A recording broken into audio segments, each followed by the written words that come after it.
Hey, what's going on? Welcome to the stream.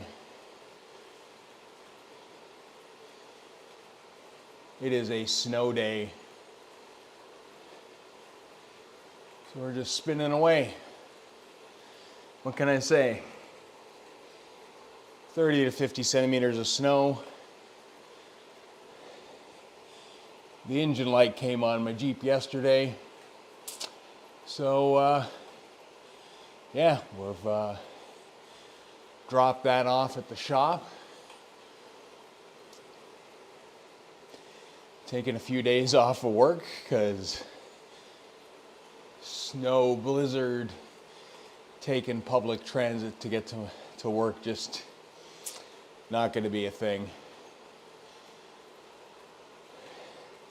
Can't ride the bike to work, aka 30 centimeters of snow. Yeah, we're just kind of hitting on all things, so may as well do these impromptu streams, spend some time on the bike, talk about a few things, I guess.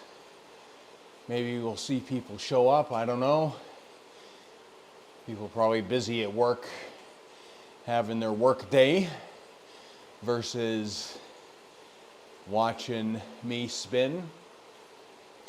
This will also be an interesting experiment as well, because I do have a video dropping at 9 o'clock here. We've got the unboxing of the Culture chiller. So you can definitely check that out if you would like. If I was smart, I would have probably integrated this stream.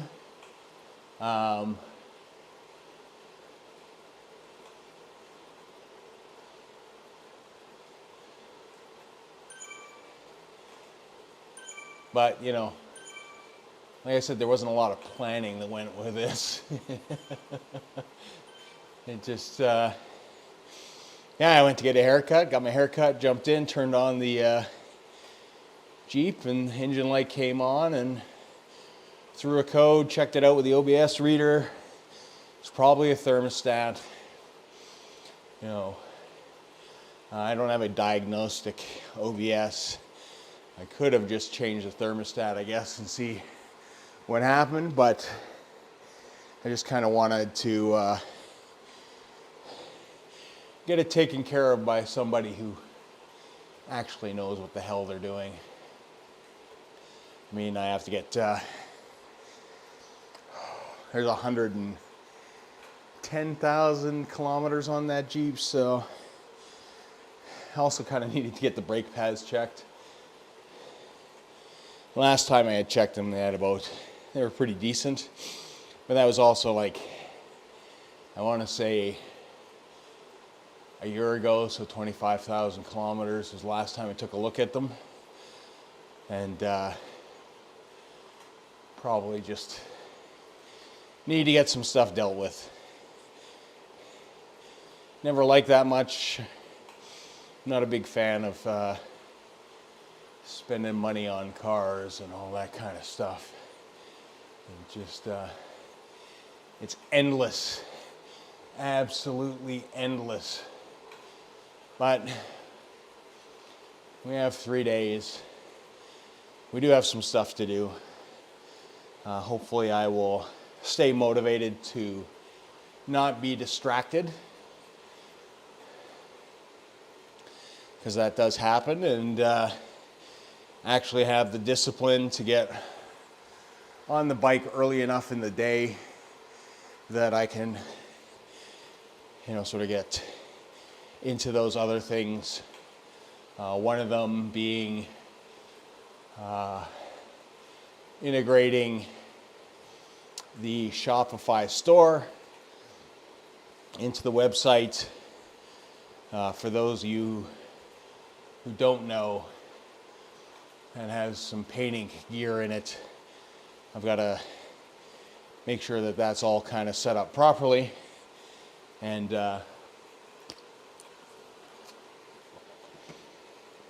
actually do the work versus putting it off. I mean, I think I'm no different than a lot of people out there, that a lot of times we just get caught up in things and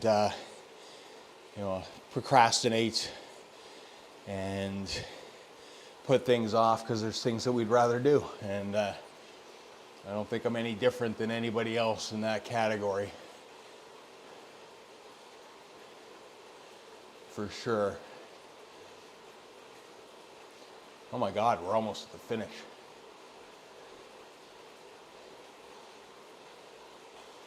I've been yammering away and I don't even realize what I've been doing.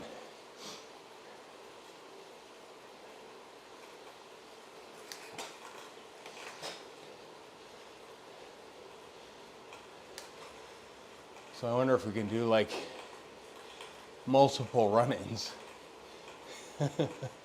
in events. We'll see.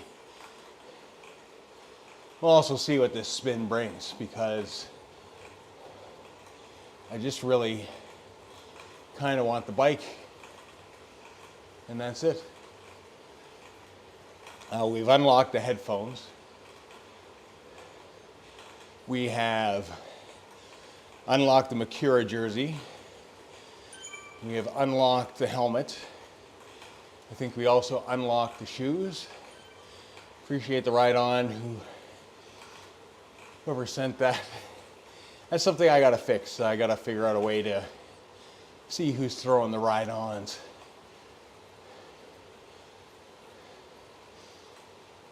I see them after the fact, but not during.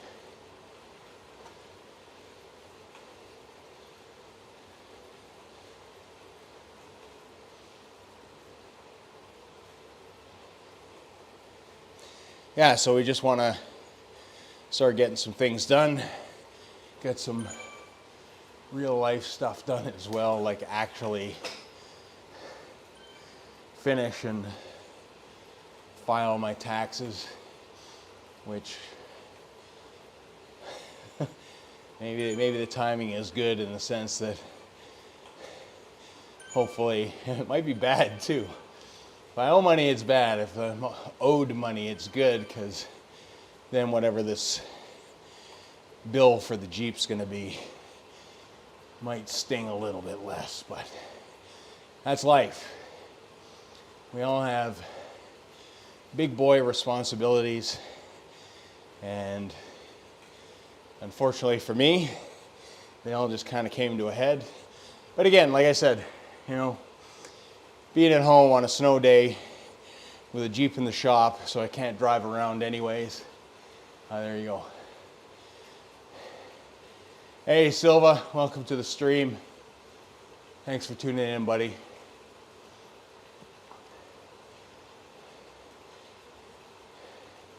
Hopefully you're having a great time and a great day, and it's beautiful weather wherever you are, and that you're not having a major multi-day snow event like we are here.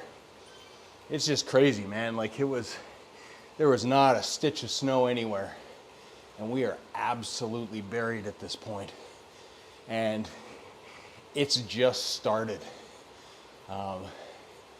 in the last, I want to say, few hours. I think we're gonna get a little bit of a reprieve here, kind of midday, and then it's back on like Donkey Kong. It's gonna be tough. It's gonna be tough few days, in the sense that if you've got places to be and things to do, it's gonna be tough. Like my wife, she works at the hospital here, and she's on shift all week, so she's just got to be there. That's how that stuff is, and I would have much rather have had the Jeep to deal with all this kind of stuff, but that's just not how this thing rolls, right? Like, it's not how life rolls.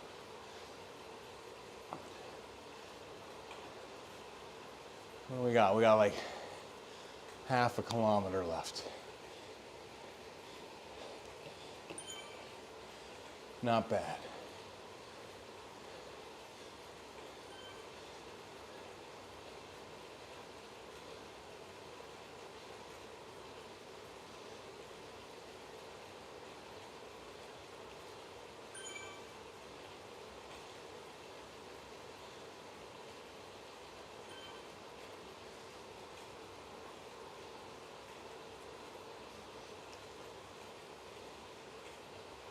Nice, long, flat drag. Nice, solid pace line.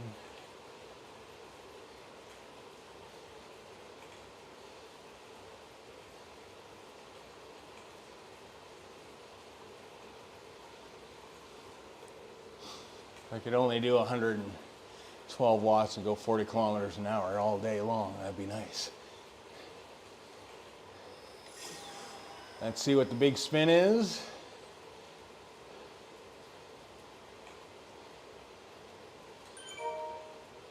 Got the helmet again. What the heck?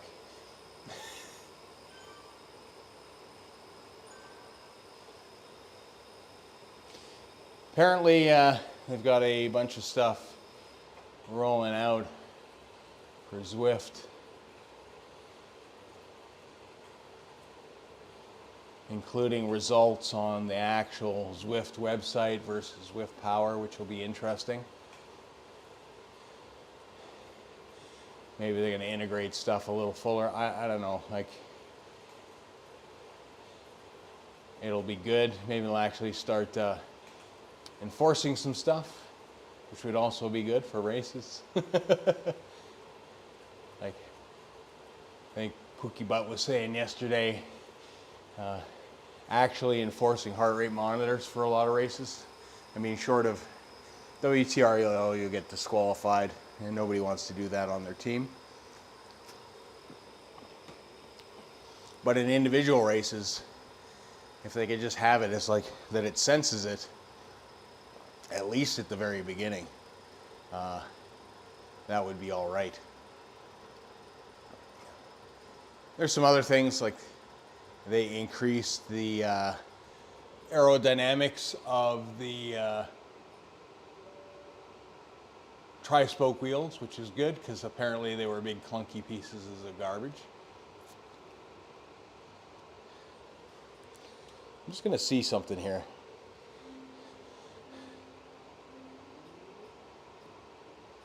We got like 29 minutes before the next spin, so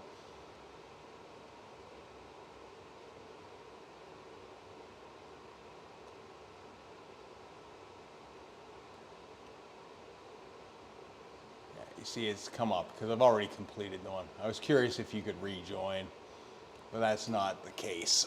That is not the case. So we'll just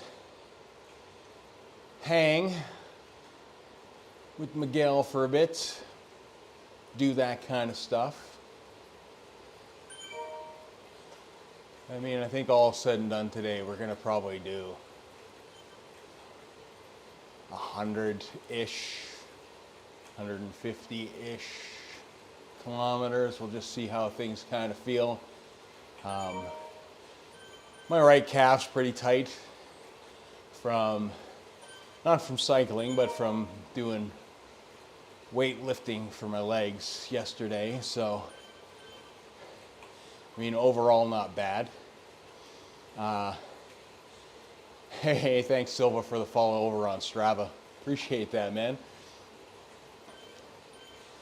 Overall,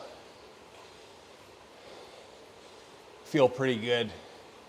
I'm starting to get a little bit, I guess, acclimatized to what we're doing on the workout plan. So the DOM's definitely a lot less. The problem with my workout thing is I think I would really like to cold dip after them, but I'm doing the vast majority of stuff all the time. Hey Pookie, how's it going? Yeah, we're just spinning. And yes, an Everest kit. I do an Everest every year and regret it immediately afterwards. So, I don't know. I'm a sucker for a free kit. You know, it's you know, it's and it's absolutely brutal for me. It is the most brutal thing. So I am not a climber. That's for sure. But yeah, the DOMS is real after the workout in the gym. I don't get to cold plunge because, like I said, I do it at a remote site early in the morning. And then it's, the worst part is I have to sit at the desk for the majority of the day. Thankfully, they were nice enough to get me a sit-stand desk so I can kind of keep moving, but it just, we get pretty tight by the end of the day. And then we'll ride in the evening and then cold dip later on. I really should just do it first thing in the morning. But again, like today, I'm not really motivated to do that because we got like 30 centimeters of snow. It went from like summer to winter again. We're in like 5th winter. I swear to God, every time that we get an inkling of you're gonna finally get out there and they're gonna clean up the gravel and the roads that we get dumped on. This is going to be a 3-day snow event from what I understand. So we're going to see 50 centimeters and upwards over the next 3 days. I have already shoveled half a foot of snow off the driveway, which is awesome. But as I mentioned, doesn't really matter. That's just to get my wife out so she can go work at the hospital. And for me, the Jeep is in the shop because I'm going to get my golden locks trimmed, and the engine light came on.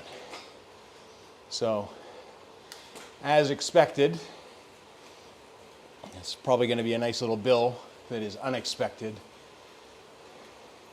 and not going to be a ton of fun, but so be it. You know, that's kind of it. Sad thing is like Bow Cycle has their massive sale on. I have my eyeballs on a couple things that are not necessities, but you know, hugely discounted. But I guess we'll find out in the next couple days what the damage is for the Jeep, and that may be off the table. That's just that's life, right? You just got to roll with the punches. You know, there's wants and needs. I'm off work. Like I said, we're going to be doing a good amount of day riding, which I don't normally get to do at this time of year. Do some little big spin events. Do a lot of pacer stuff. We'll probably do, I'll say we'll do at least 100 kilometers today is where we'll end up in that department. Because I can't go anywhere. I can't even, you know, I was kind of waiting to get the Jeep into the shop to get the brakes checked and everything like that. I was kind of waiting till this kind of weird weather isn't so much of a factor, you know, probably 2 to 3 weeks from now. And that way I can drop it off and, you know, as long as I have my day planned, you know, it's not a big deal to commute to work. Not that I like to do that because, ironically enough, where I live and where my work is probably one of the biggest climbs that we have in the area. So my commute is, if I were going to the center of the city, which I don't do, it would be all right because it's pretty flat. You know, it's 20 odd kilometers to the center of the city from where I live. Takes me probably anywhere from 40 minutes to an hour, let's say,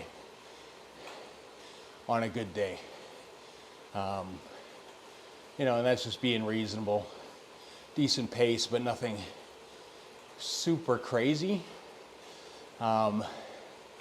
My work is like 19 kilometers away, but that is all climb.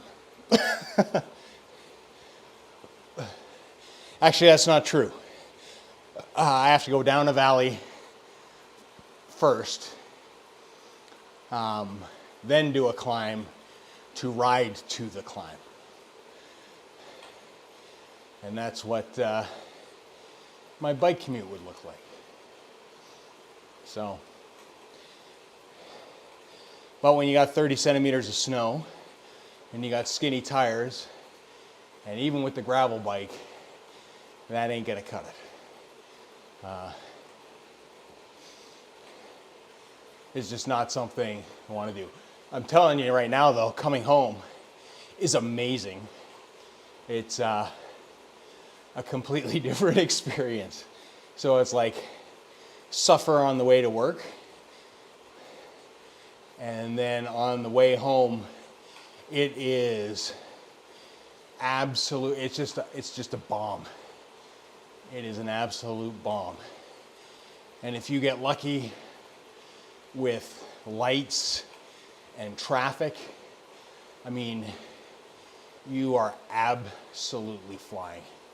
It is absolutely insane. But a ton of fun. Ton of fun nonetheless.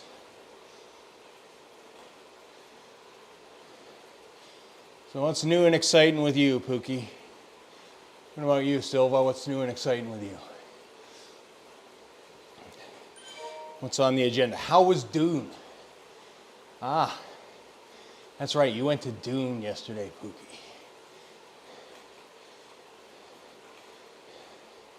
Did you buy a Dune popcorn bucket? Apparently that's the latest meme on the internet. Which, for all the wrong reasons.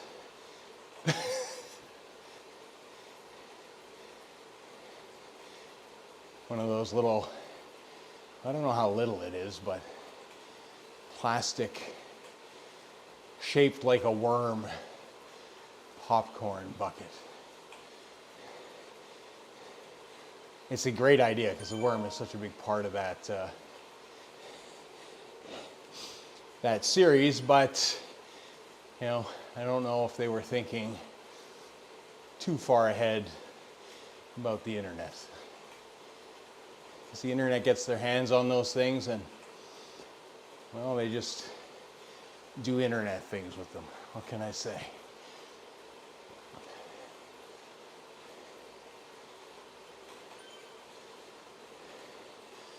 think I'm gonna have to track my stuff on Strava today.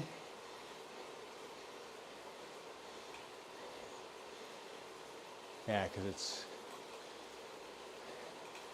I need to put together a widget that when I do all these kind of broken ass rides, that we have an overall concept of what's going on. Like we'll end up doing 5 to 10K here probably before the start of the big spin. The next round,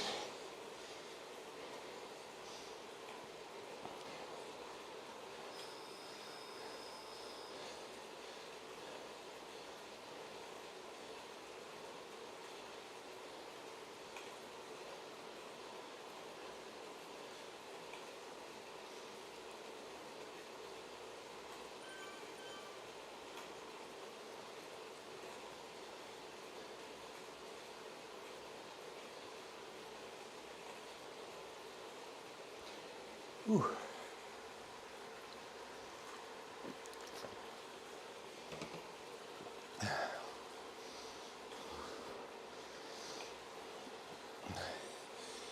Finally onto a new flavor of BioSteel as well, which is nice. For any of the guys that do the electrolyte drinks and are like me and buy like massive buckets of it, by the time you're at the end of that bucket, you are ready for a change. And I most definitely am ready for a change. So that's tasting good now. Fast forward a couple weeks, I probably won't be saying the same thing about it, but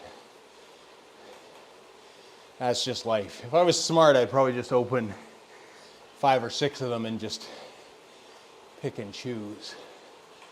But I don't do that. I should. I really should do that. I don't know why I don't. Probably worried about freshness and how long they're gonna last, but it's a powder thing. So I mean, as long as there's not any moisture getting in there, should be fine.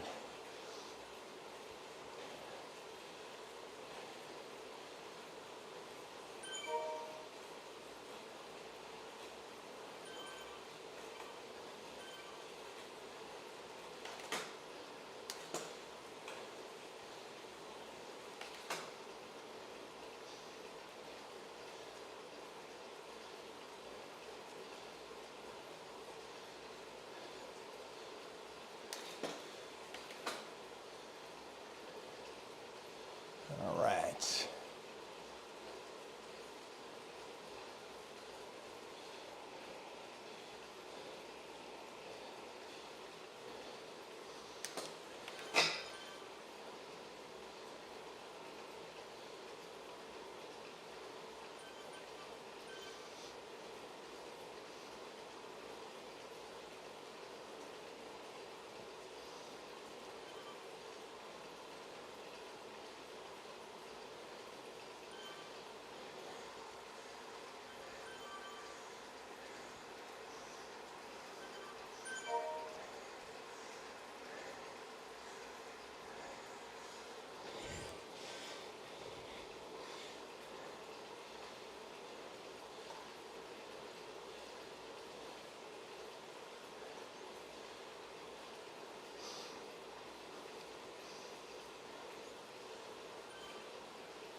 Ooh.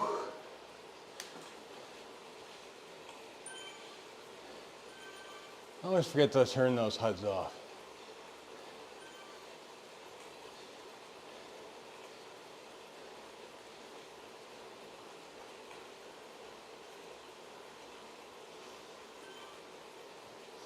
Yeah, we're going to be working on that today as well. Work on some stream stuff.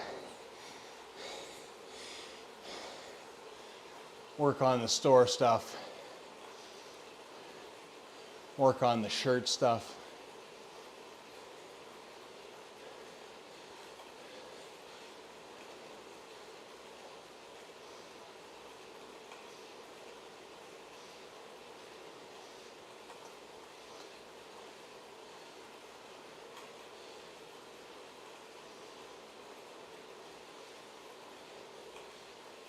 Like I said, we're just going to spin and spin and spin today because we got nothing better to do. It's a weird thing, like when you're used to having your schedule a certain way,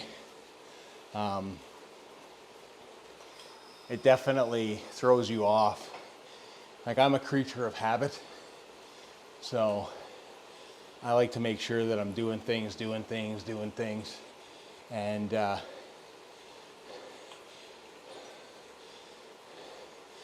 kind of keeping consistent and keeping regular times. And it just makes it easier for me. The less I have to think about it, the better. I have to start thinking about things. It gives me the opportunity to make excuses. So I like just having a set routine, and it's like, this is what you got to do. So like today, in the next 2 days especially, where I'm just kind of sitting around and waiting, it's going to be a bit different for me. I've told myself, I'm successful this morning. It's like, you will get on the bike. Because normally, today is a rest day, so I just go to work. And then, or it's not a rest day, it's a recovery day. I go to work, YouTube video comes out about now. That happens. Get home, jump on the bike. Usually don't stream at all during this time because I'm a believer in letting stuff breathe. So today will be an interesting experiment on the YouTube side of things on how that live streaming during the normal time where I drop a video, how that's going to affect things. Not that if it goes well and that stuff actually works really well, then I'm able to do that because, like I said, these are my normal working hours. So I'm just kind of noodling about today. Initially I wasn't going to stream, but I figured what the heck, it's not like we're doing anything strenuous. We'll do big spins, sort of on the hour, or on the hour 15, I guess is when they are. And, get some other spins, do some low pace work here with Di Maria, and kind of do those things. But my big thing is if I don't get on the bike early enough, I'm going to recognize that. And then how I work, oddly enough, is I will be like, okay, I got to get on the bike, knowing that it's kind of late. And then I'll start stressing about the duration that I want to do. So today, I wanted to do at least 2 to 3 hours of just, low zone spinning, get the muscles awake, some of that tightness that I have from doing the leg workout yesterday, get rid of that. But at the end of the day, if I put that off and then I start looking at it, it's like, okay, well, if I start now, that'll take me to this and that's going to interfere with this. If I take it like other things that I have, semi-scheduled in my head. So that's why for me, I got to kind of make sure with these rides that I'm doing things. It's same thing like in the summer. I get off of work, I'll plan to do, a 50K out and back on the daily, but it's like, I know how long that takes. And if I don't get started by a certain time, then it becomes an issue because then it's like, oh, it's going to get too late, or I'm going to be too tired, or I'm going to be too, physically awake from doing exercise. I'm not going to be able to sleep, and I got to be at work at 5 a.m.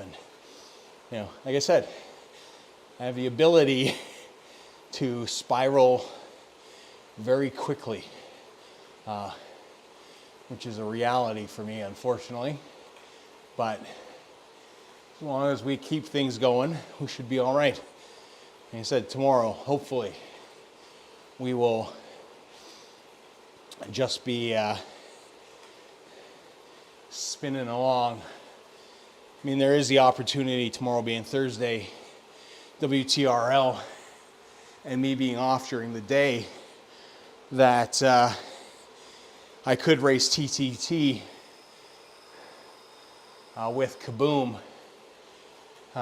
versus dirt, which would be kind of interesting in the sense that all those guys are for Europe, and I don't have an opportunity to ride with them very often. But the problem is depending when that thing is, I might stress about it. You know, it's probably not so bad because it gives me something, and I'm not a guy that if I say, hey, I'll be there, and I give you my word I'll be there, and it's an important thing, I'll be there. So in that sense, it's good, it'll motivate me to do that, but then it's the before and after.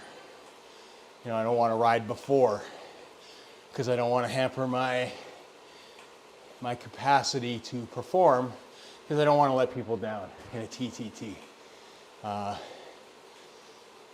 So I'll start stressing about that. And then afterwards, just because I'm inherently lazy with a lot of things, I'll be like, oh, I worked hard. I just want to kind of chill and not put on, you know, the 100K I need to kind of do a day over the next, you know, 3 to 5 days kind of thing.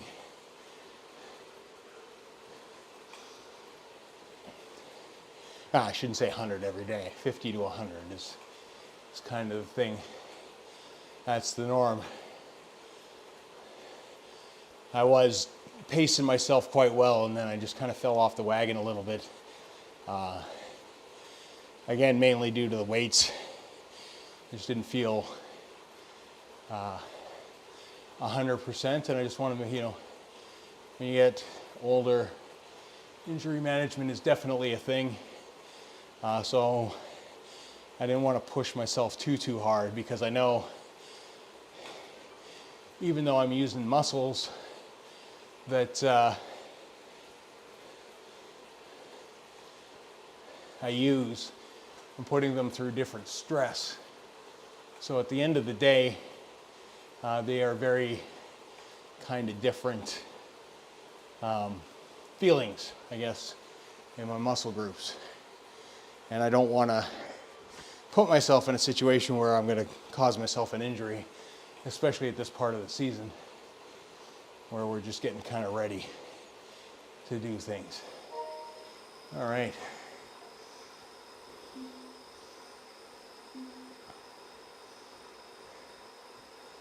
All right.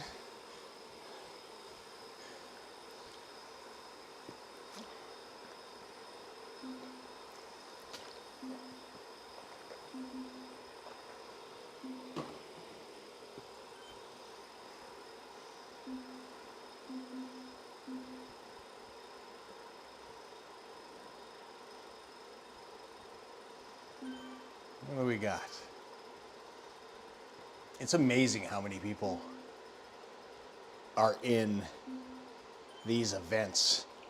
It's I think huge numbers, which is awesome to see, as we all pine after these virtual things. It's kind of funny when you really think about it.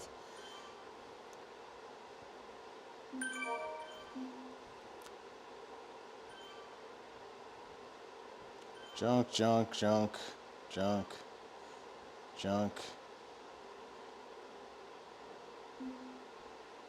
Check that out later. Junk mail. Need to read that. Okay.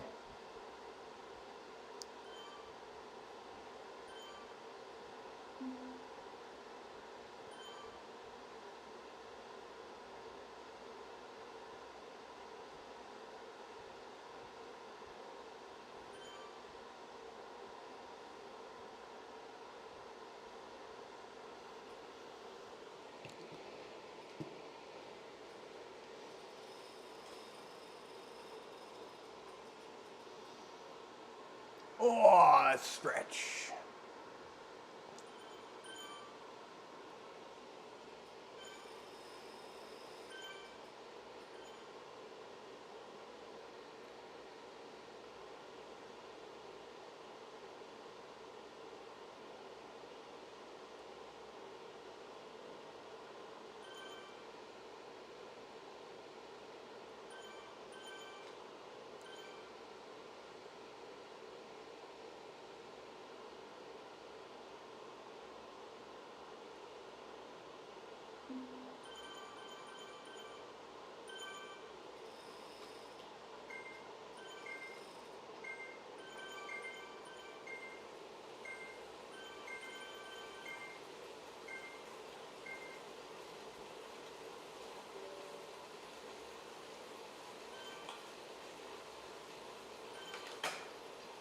I saw somebody do this the other day.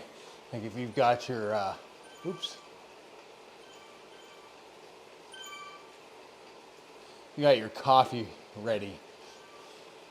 They just jump straight into coffee mode right out the gate. We find some faster riders at the front and hook on and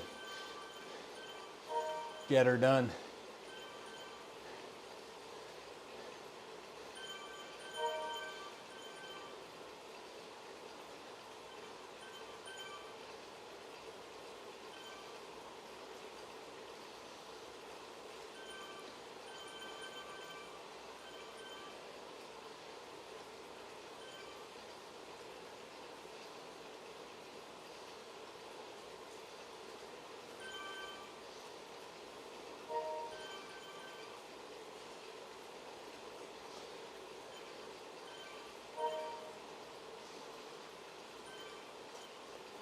Dun, dun, dun, dun, dun.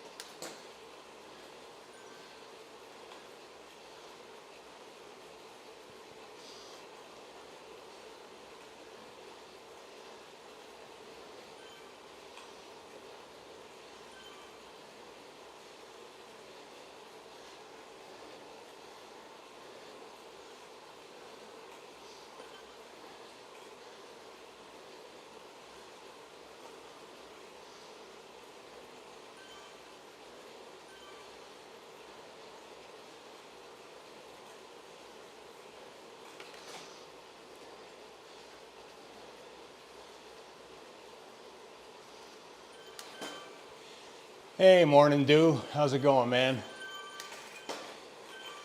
How are things? As I'm sure you're well aware, it is a snow day today. I am sure you are covering that.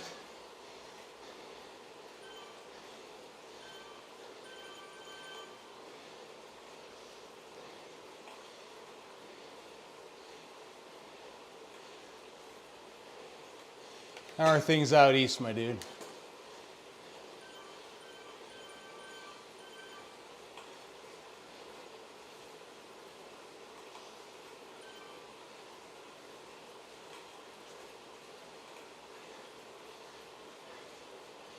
Oh, nice, good. Cold and windy. Well, as long as you don't have 30 centimeters of snow, you're doing better than here. I'm doing all right. Like I said, snow day. Jeep engine light came on, so it's in the shop. So unfortunately, I'm off work for a few days until that gets rectified. And so we're going to be riding the bike instead.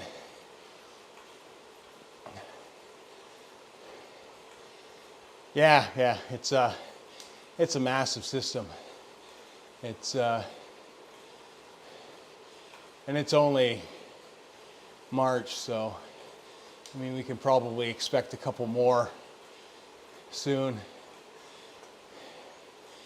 And unfortunately for you guys, I don't know how much steam it's going to lose by the time it hits you guys. I don't think a lot. So, you know, it's a 3, 4, 5 day snow event here, basically. So, everything will come to a grinding halt because it's, you know, typically when you have these things happen in Calgary, especially after you you know, see some dry pavement and plus 15 degrees Celsius and everybody forgets it's winter. Everybody also forgets how to drive. But that's just kind of the word of it. Same here, man. It's we need the moisture. I'm not complaining about the moisture at all. Like, we really need it, but we could do with it not being all concentrated.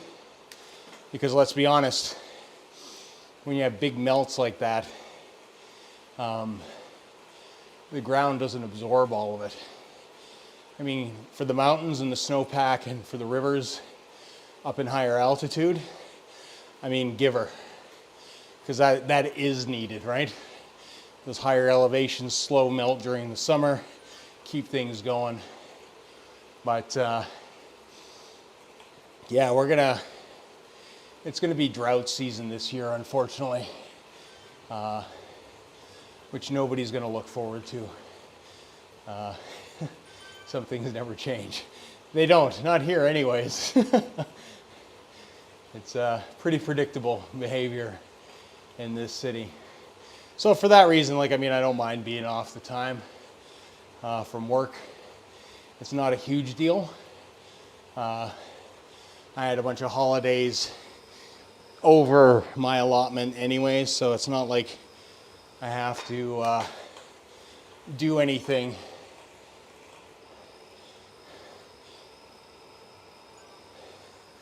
to, it's not like I'm losing money, so that's good, knock on wood, other than the fact that I'm going to have a big bill here that was unexpected probably. I mean, let's be honest, check engine light, never a good thing. But that's part and parcel. I need that Jeep to get to work when it's wintry. If this was summer, it wouldn't be such a big deal because I'd just ride the bike. And I know there's a lot of hardcore snow bikers out there that would say that I should just winter commute. The issue for me is that I have to go from where I go. It's like 18 kilometers. It's all climb and descent when I come home. It's just not in there for kind of the what I sign up for. That, and to be honest, minus 40 riding. I mean, if you can do that, all the power to you. But I'm not built like that, man. I wasn't born in Canada. Wasn't born in the cold, so I'm not really. I had to adapt to this over years, and I go through my moments where it's like, why does it hurt to breathe here? Even though I know why it is. And if you prep for it, generally you're okay. But yeah, I just kind of like to minimize that stuff. I mean, that's just Calgary for you, man. It's just Calgary for you. So what's new and exciting with you? I was born in the UK, man. I'm Scots. I immigrated to Canada when I was 15 years old. That's when I came across. So I've been here a long time now, but that's why no accent, anything like that. Mind you, when you're 15 years old, you intentionally lose an accent just to make sure that you fit in, because nobody likes to be not part of the group when you're a teenager, right? Let's be honest. So yeah. I mean, you would never know. I sound Canadian through and through at this point. But I mean, I've been here, for almost 40 years now. So it's a long time. I've lived here 3 times almost what I've lived in the UK. So it just is what it is. Lots of disc golf around here, entering tournaments. Nice. Yeah, I see your posts on the frisbee golf or the disc golf every once in a while, and kind of stuff. I mean, it's awesome. It's like I said, being outside is the best place to be.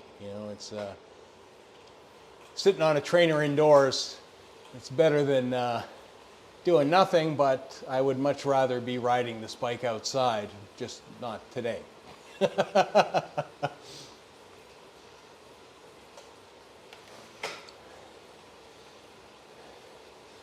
All right, let's not drop this group.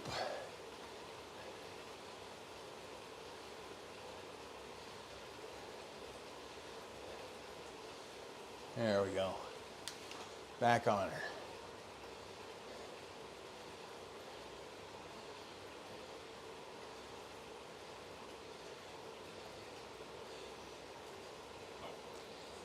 So how many courses do they have around you? Is it multiple courses? Is it around 3,000 steps around? That's crazy. That's good, man. It keeps you busy. But do they have multiple courses? Or are you playing the same one all the time? I know they have that one up here by Royal Oak, but I don't know a great deal about what's available in Calgary. I don't know if there's a ton. I imagine Ontario would definitely have more. Alberta just seems to kind of lack in the department of some of these things that other places have for some unknown reason. It's like we're too invested in working all the time in the oil patch out here to actually create recreation, because if we have things that are recreationally available, you're not available to work. You know, Alberta, it's all about, I feel sometimes, about work-work balance, not work-life balance. People get trapped in that cycle of, you know, chasing money. And money will never love you back. But people love money. Might make some things easier in life, yes, but ultimately at the end of the day, money will never love you, man.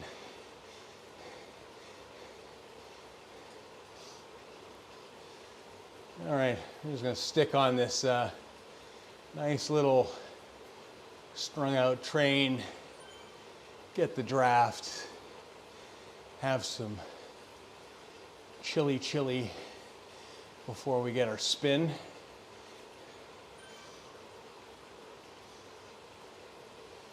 That's good, we're like an hour in. Although I will have to take a pee break after this race. Today we're looking at, like, overall we'll probably do 100K today, I think. It's kind of the plan. I mean, we should be a good, I want to say 30K into it already. It's the problem when I keep hopping events, I'm not really keeping good track of what I'm actually doing, which is not smart.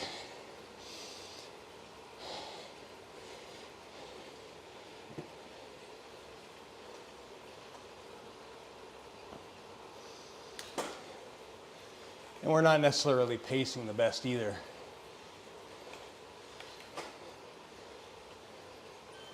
With these events, but that's just kind of how that rolls, man. It's just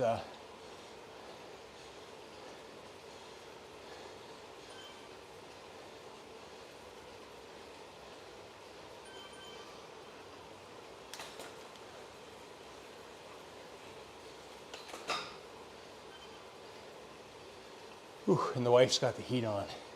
That's the only problem. But to be fair, she's getting ready for work and all that kind of stuff, so that's all good. The heat vent is right here. So I got a fan blowing trying to keep me cool, but it cannot keep up with that heat vent, which is now trying to heat up the entire house. Oh well. It's a little bit of extra perspiration.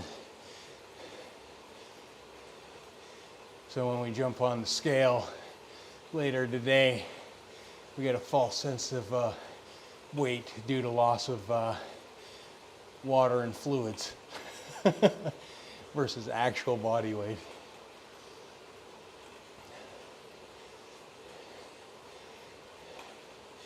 Although I seem to be retaining water, so getting a good sweat on is not necessarily a bad thing.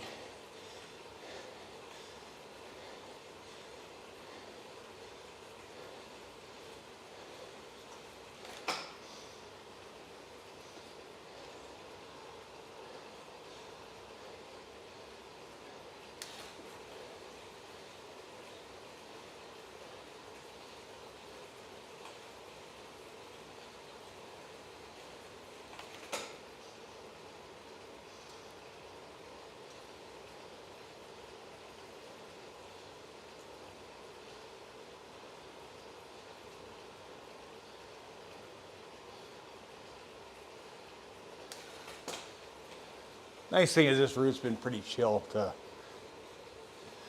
get your spins.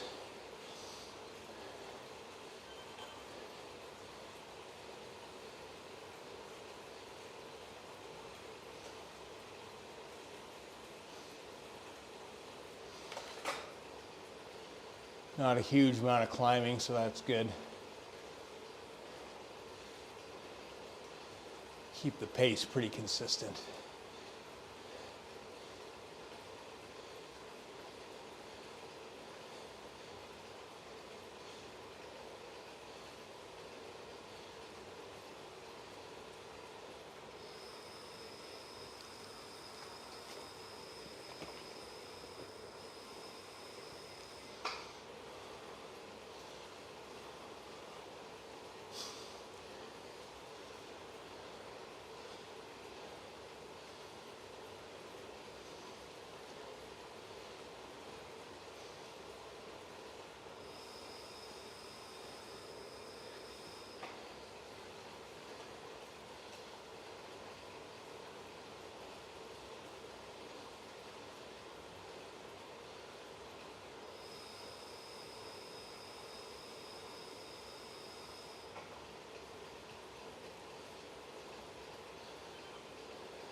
Dun, dun, dun, dun, dun. We are.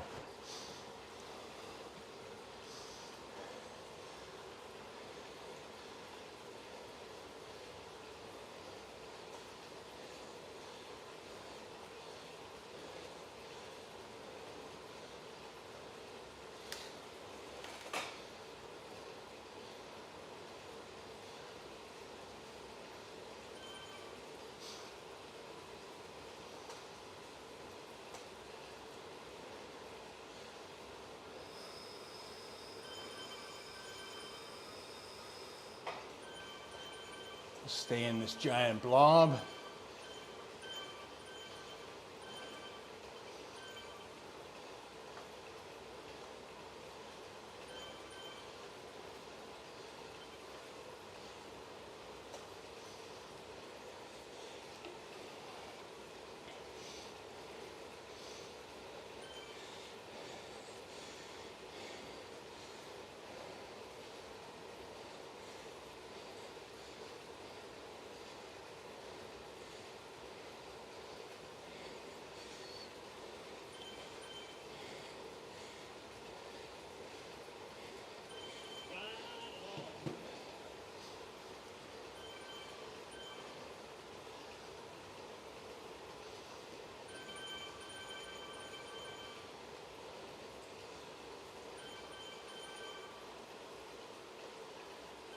About 5.89K till I can spin and pee.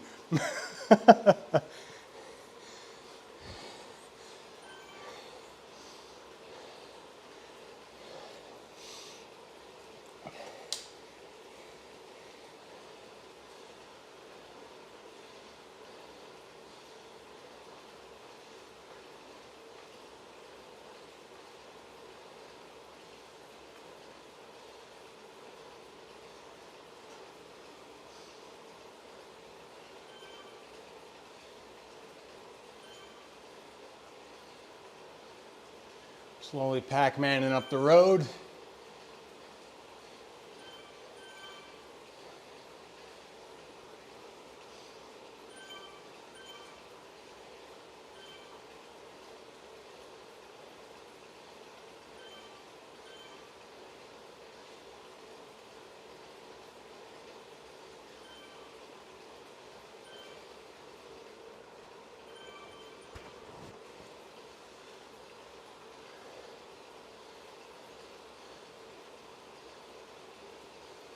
Dun, dun, dun, dun, dun. A little bit of up.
And done.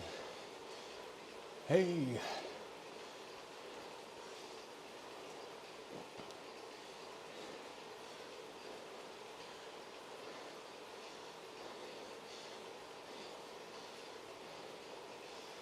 A little bit up again.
Do, do, do. Ah. We got 2 kilometers. 2 kilometers, we'll get a spin. We'll go for a pee. Then we'll come back, do it all again. It's just how this day is gonna go.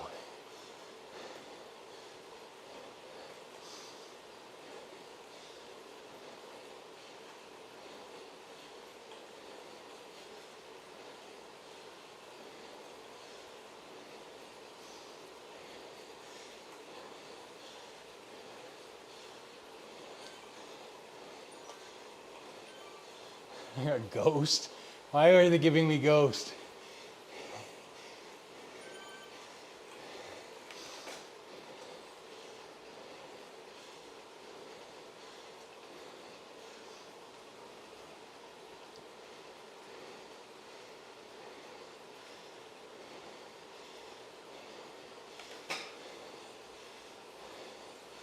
It's not a race.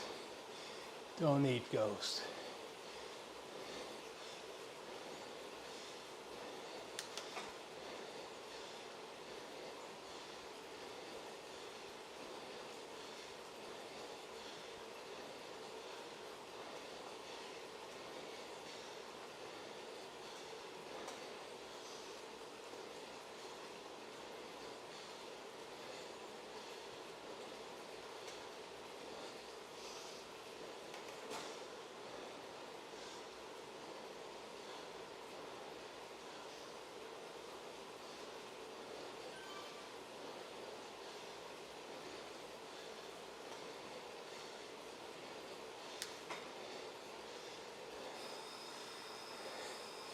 Look at that bike, isn't it majestic?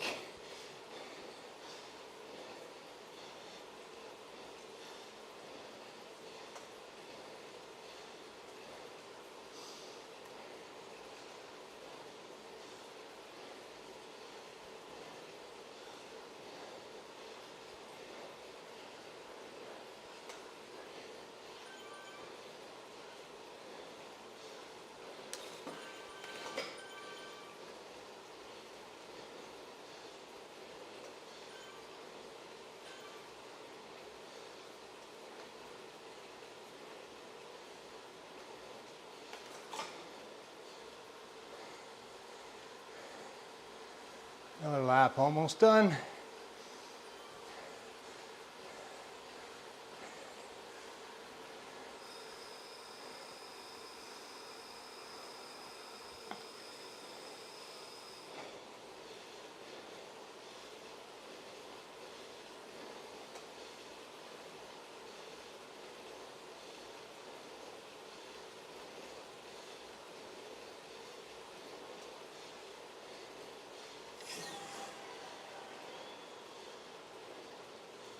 We got the spin. What do we win? Oh my God, what the heck? That's 3 helmets in a row, guys. 3 helmets in a row. What the heck? Oh my God.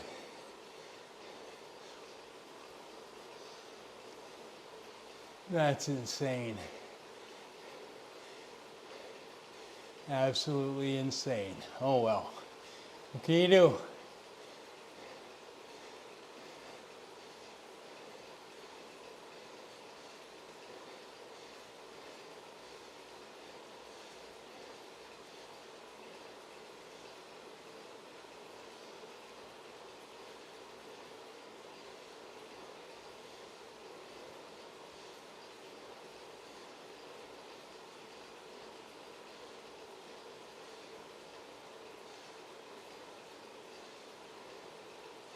All right, can jump off the bike for a minute here.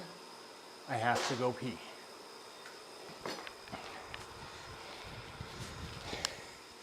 We're taking this off because I'm pretty sure that you don't want to hear me go pee. I will be right back.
All right, we are back. We're going to put our shoes on and get back on the bike. Craziness. Like I said, I don't even know where we're at. Mileage-wise.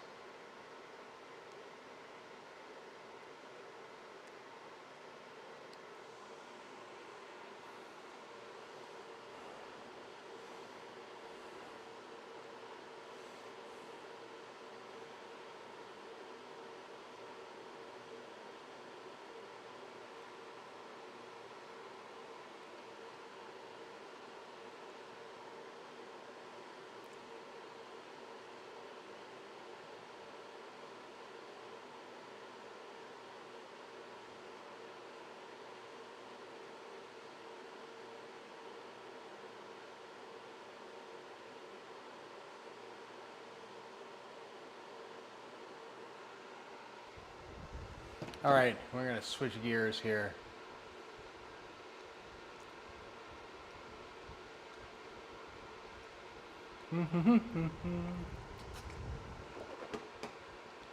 Just spam everybody on the Strava stream.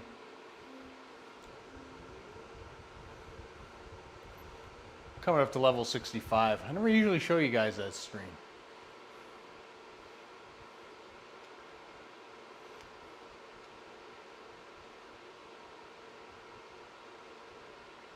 Starts in 23 minutes.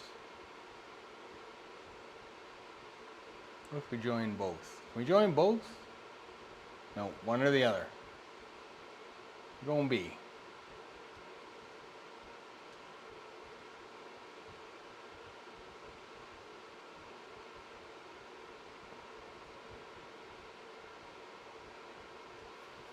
We'll start that in a sec once I get my shoes back on, because I can't ride with my shoes off.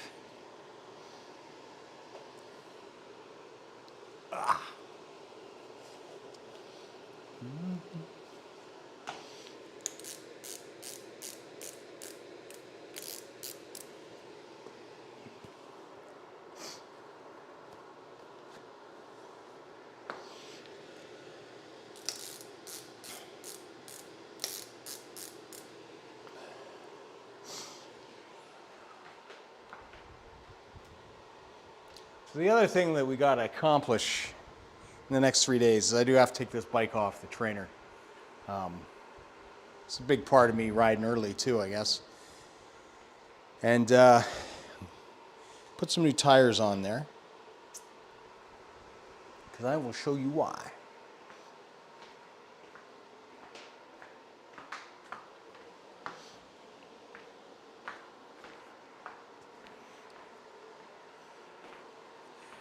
Well, Gravel King Sports, but as you can see, this tread is pretty smooth, especially for gravel tires. And I think the bead is actually starting to separate a little bit. So, yeah. Good tires though. I have no complaints. No complaints. This bike's got 30K on it, so I'm surprised they lasted as long as they did.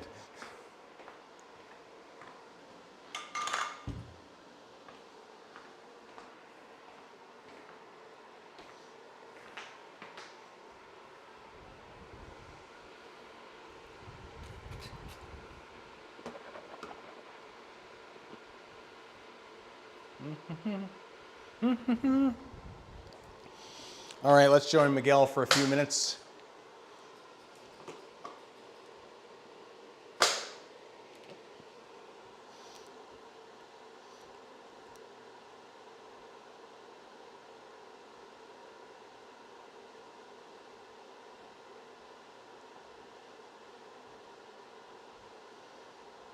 And if I didn't mention it, we do have a video launching today, so by all means check that out.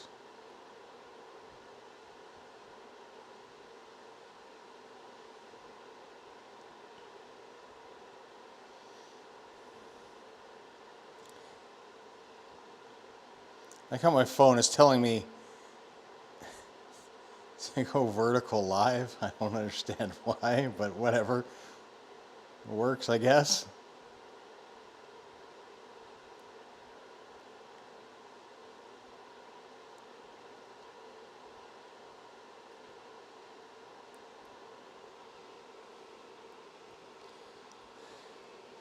All right. Let's, when we sit around too long, you get too cold, let's actually get some pedaling in.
Dun dun dun.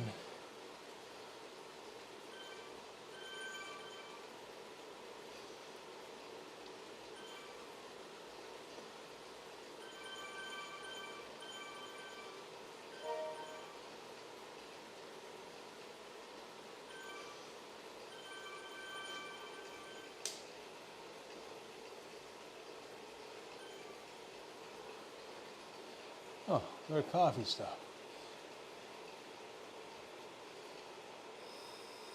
30 seconds. What do you mean 30 seconds?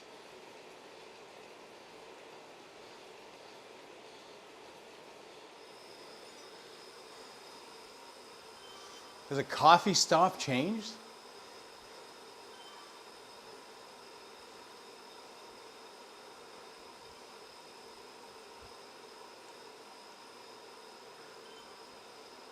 I think the coffee stop might have changed.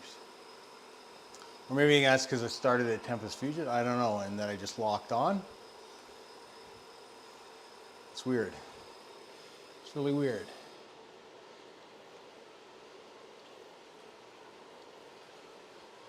Now it should say, yeah, 26 minutes.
go. Dun, dun, dun.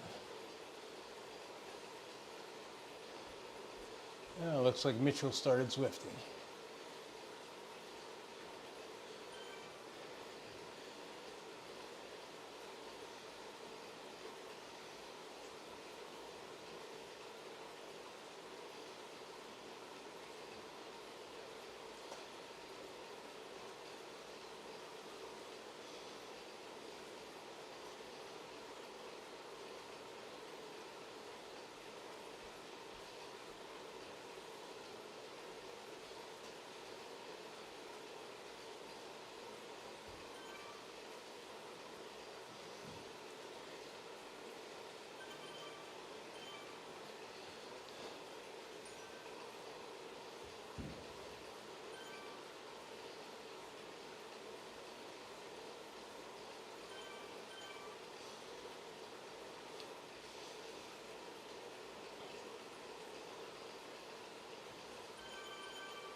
I don't know why they get so loud sometimes.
Almost on to event 3.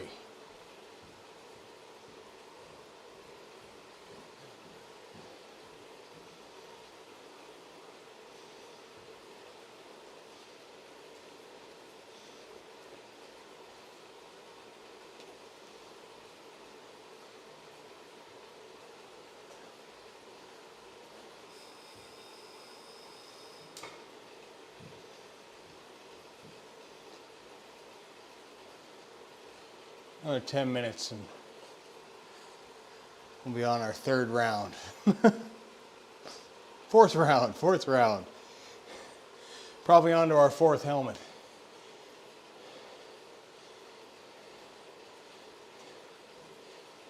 I mean, it's crazy. It's like helmet.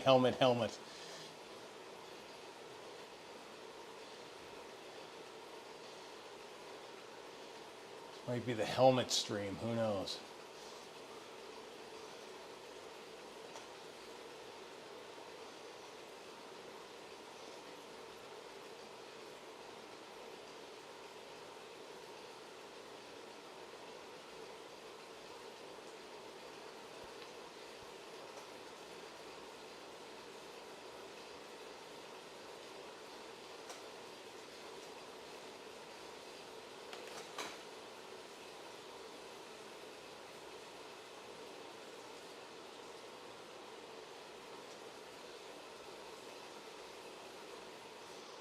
Oh no, he's behind me. See, I'm not paying attention. I lose track of the pacer. See a group ahead. Start moving a little faster. Realize that I'm actually ahead of the group. That's what you get for not paying attention, folks. Just kind of get lost in your own little world in your head. Going at your own pace and realize you're not pacing with anybody at all. And it's just like that wheel chase instinct that kicks around.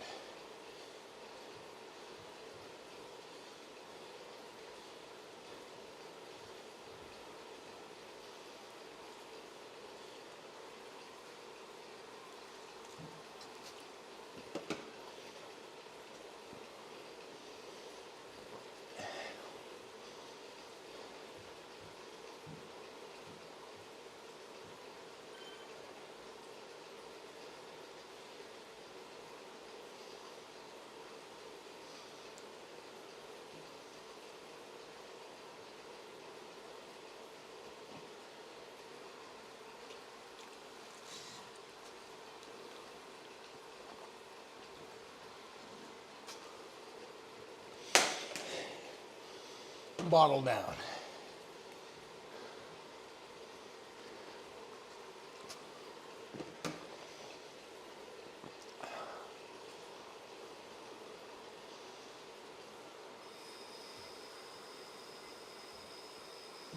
Where is this pacer?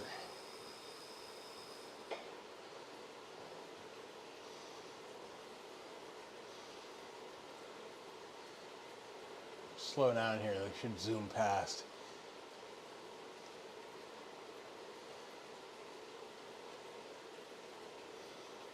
Or at least catch up.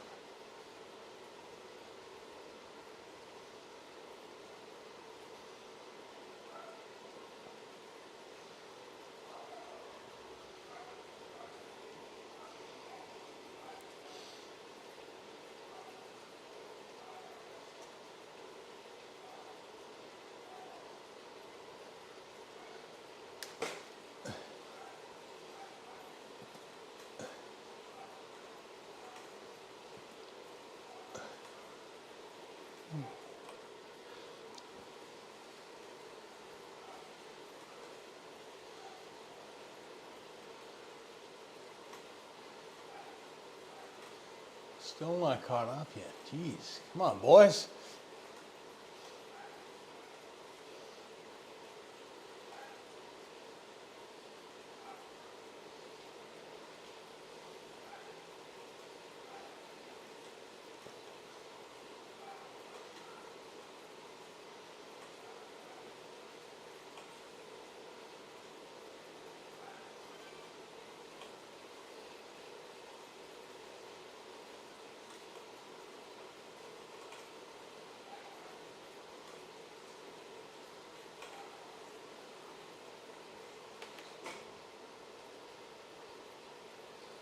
This should be the front end of it, or the faster pacers.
Ooh.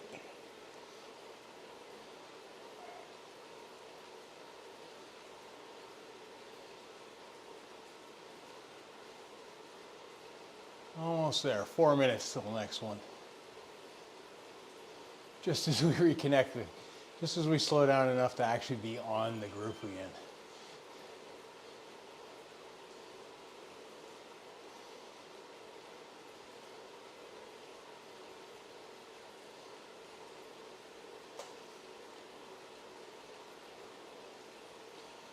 What do you want to bet what I've pulled this time?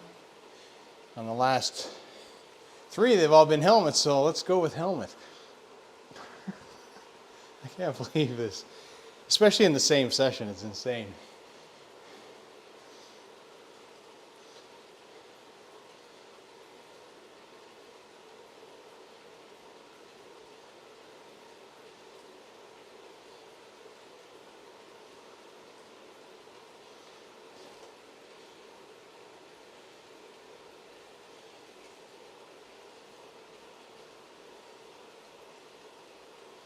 Let's go.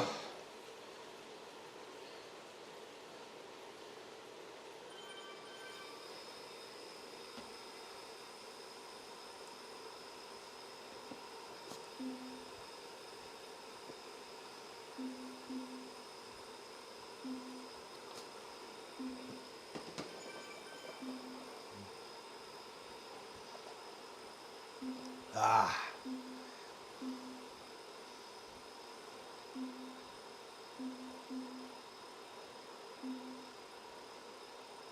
Like I said, I don't even know what kind of kilometers we're looking at here. This is so all over the map. 10, 10, 17. It's like 30, 40, or like maybe a 50K, I don't know. 50K would be pretty reasonable at this point, considering we have to sit for a few minutes every time we start one of these.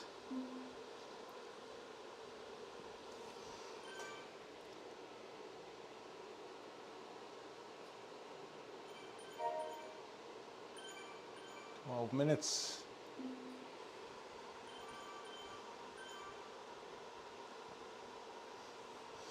The nice thing with big groups like this, 432 people, man. Like, this is insane. It's an insane amount of people. But you get good draft all through, so I mean, it works for me. You know, free watts.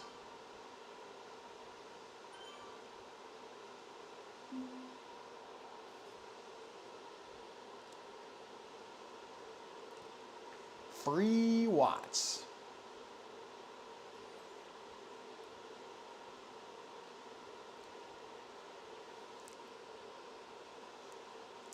And I think on Twitch I've hit my ratio though. There's just like nobody popping in, nobody, you know, following the last little while. Although I get pretty quiet, so I kind of get that. The spurt of growth that we saw when we first started was incredible. I was like, wow. And it just kind of leveled out. I don't know if that's just how big the community is or what the deal is. I don't know. I mean, it doesn't help that I do random streams like this either. It's generally speaking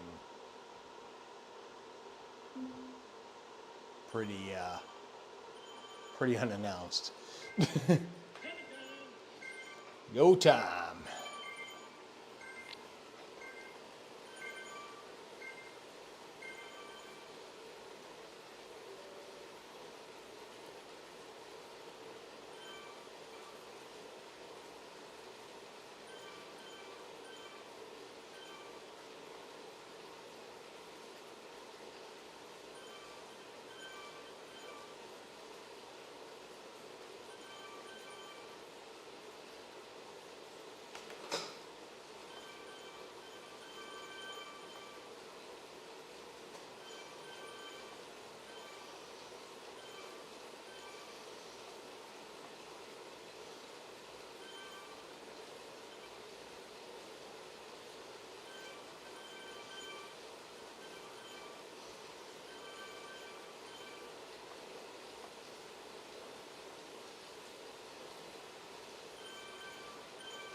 Hey Flexu, how's it going?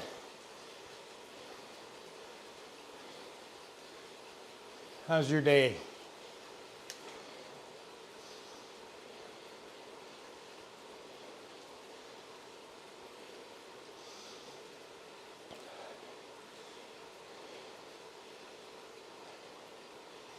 We're still trying to win that bike.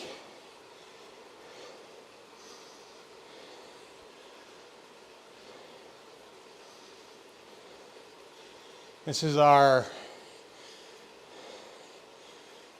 third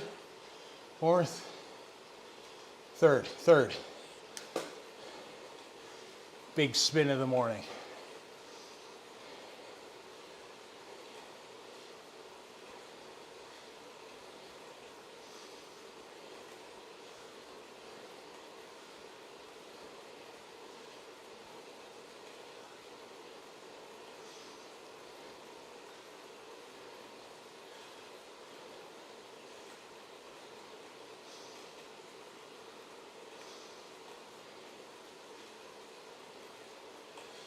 And so far we've spun for 3 helmets, which sucks.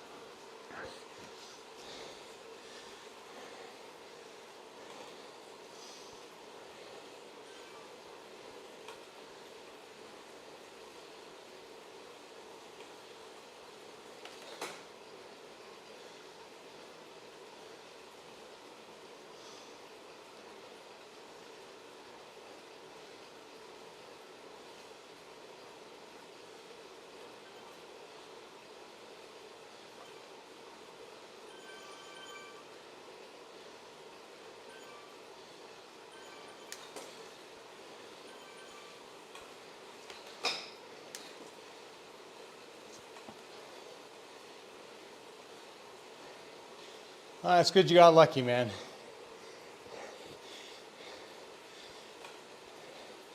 It's a good thing. I am streaming during the day because my luck hasn't been so good either. Went to get a haircut yesterday. Check engine light came on, so car is, Jeep, I should say, is in the shop now. So that's going to be a nasty, unexpected bill. Oh, that sucks. New debit card and didn't activate it. That's unlucky. That could have been, lucky but unlucky at the same time. So yeah, Jeep's in the shop. It's just sitting there. So I had to take days off work because I can't get in because we had a snowstorm. We're having a multi-day snow event. So if this had happened 3 days ago, I would have been able to ride because it's been bone dry commute to work. But like I said, there's like half a foot of snow overnight. I left it there. They said they can't do it they can't take a look until Thursday. So I'm keeping my fingers crossed. It's nothing big, that they'll be able to fix it. And then I'm not taking more time off work. I live in Canada, man. If you look, Calgary, Alberta, Canada, you'll see we got a nice snow system rolling through. So, yeah, it was all nice and spring-like, and then major snow event 5 days. It'll take 2 to 3 weeks once it warms up again to get rid of all this shit. So, it's part and parcel, man. It's just life. Just gotta deal with what you're dealt. So, because I'm not working, and instead of maybe just sleeping in and taking it chill, I have taken it upon myself to ride early. Tomorrow it'll be weight routine, although it'll be modified because I can't get to the gym because I don't have a Jeep. So I'll do it here with the equipment that I have here, which isn't bad. I got a bench and, you know, up to 55 in dumbbells, which isn't huge, but it's enough. And then I got a few kettlebells and all that kind of stuff. So, by the way, your country. Yeah, I'm from the UK. So I immigrated to Canada when I was 15 years old. So I've been here a long time now. I've been here way longer than I lived in the UK. But I'm still not accustomed to the winter weather and the coldness that comes along. Nice. How was your workout, bro? Hopefully you had a good workout. Shitty part is that my workout tomorrow involved the leg machines. So I'm going to have to modify that and some like rows and lat work. So that's all going to have to change. I also do shoulders, which I can do here. That's not going to be the issue. And I do a little bit of kettlebell work, again, not an issue, but I am going to miss the leg machine. So I'll have to figure out what to do in lieu of what are my heavier sets on the leg machine, because I'm definitely not going to slap that kind of weight on a bar and do squats by myself in the basement. I've done a lot of sets, but I felt like I didn't destroy myself, so I was angry with it. I don't think you have to destroy yourself every workout, man. It's progressive volume. I use an app called Heavy, H-E-V-Y. It's really good for tracking volume and sets and all that kind of stuff, and progression, and one set max, or max volume with sets, and does a really good job. Being a cyclist as well, it's really good because it integrates with Strava, and you're allowed to customize your workouts. So I think it's well done app. I do really like it. So my family is from Glenrothes and Fife. That's where the majority of my family still is. So across the Forth Road Bridge from Edinburgh, just kind of close to Kirkcaldy, south of Dumfries, or not Dumfries, sorry, Dundee. So yeah, just kind of in that area. So my grandparents lived there. I lived there. My aunts and uncles lived there. My cousins lived there, although they've since moved. Like my one cousin's now in Glasgow. My other cousin is in Edinburgh. My other cousin is in Burnt Island. So they've all kind of moved around. And I'm here. I'm the only, besides my brother's here, so that's not bad. But yeah, we just kind of, we're the arm of the family that moved. It wasn't my choice, it was my dad's. Like I said, I was 15 years old, so I just kind of tagged along. Not much of a choice at that point in your life. I suppose I could have stayed with family, but you go with your parents, right? So, and my dad's since passed, so yeah, we're just kind of here. Just why did we move? Like, for him it was work. Canada at the time, probably a little bit more opportunity, probably a lot cheaper. Although that's changed a lot over the years. I don't think it's the advantage it once was. But I agree, Scotland's beautiful.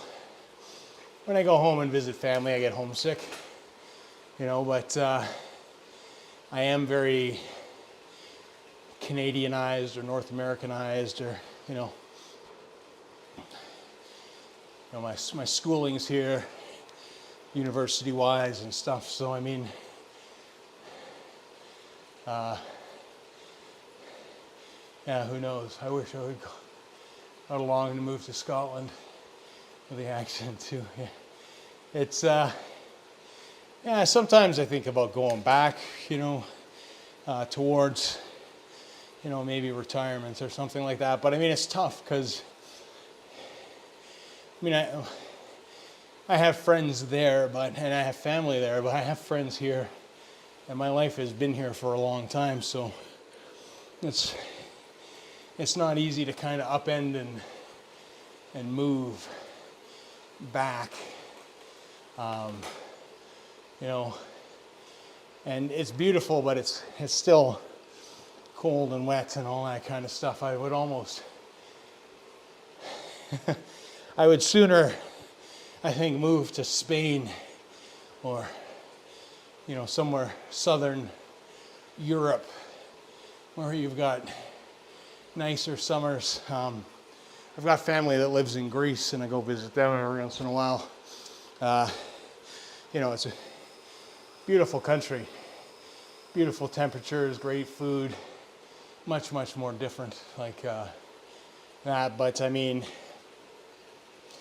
with the UK going out of Brexit, you don't have the movement rights that you once had. So in order to kind of do those other things, what I would have to do is, so I have my Canadian citizenship, I have my UK citizenship, but what I would have to get is my Latvian passport, so,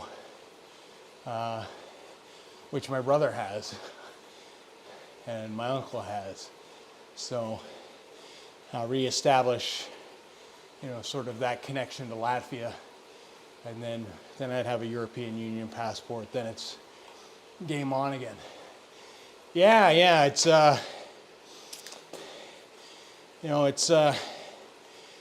my grandfather was Latvian,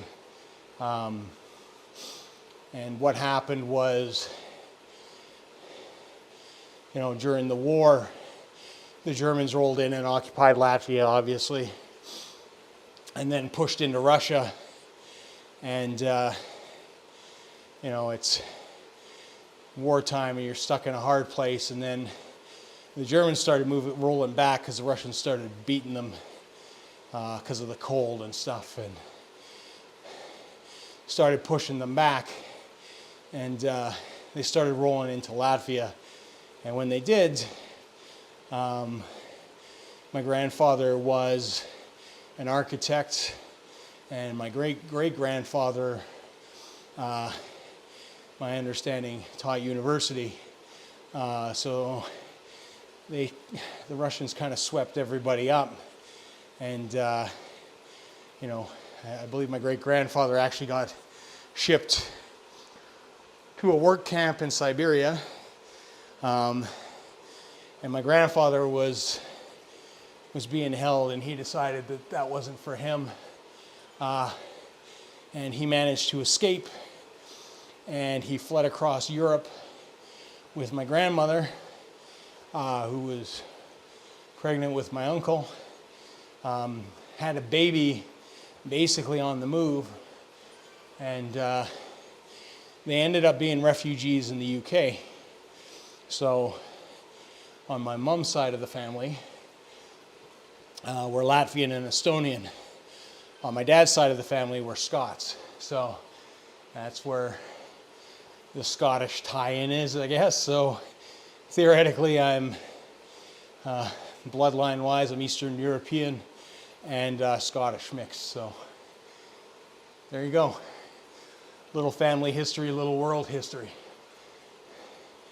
is kind of where it's at.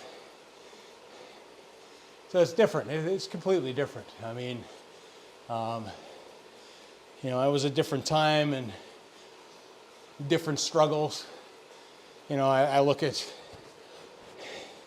you know, bad things that happen in my day, you know, like, oh, damn it. You know, the Jeep is going to cost me this money and all this kind of stuff and blah, blah, blah. You know what? I'm pretty damn lucky that I haven't had to deal with some pretty real things like having your country invaded by two different armies at two different points that they don't want you there. And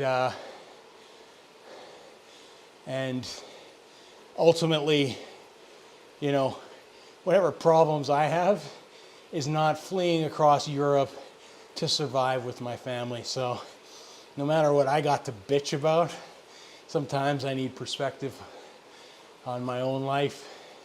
That, you know, when I think things are hard, it really isn't. And that I should be really grateful for the opportunities and what I have in life kicking around. Well, I mean, it's my family's story. It's not mine. Mine's pretty boring. I lived in the UK. I was a kid and played sports, had fun, moved to Canada, played sports, had fun, went to school, lived life. Like, I mean, it's not anything spectacular or exciting, no more than anybody else. I mean, everybody's life's interesting. Everybody's got stuff going on and, you know, different trials and tribulations throughout their life. Like, we're all just getting through. And, you know, for me, like I said, sometimes I just need perspective.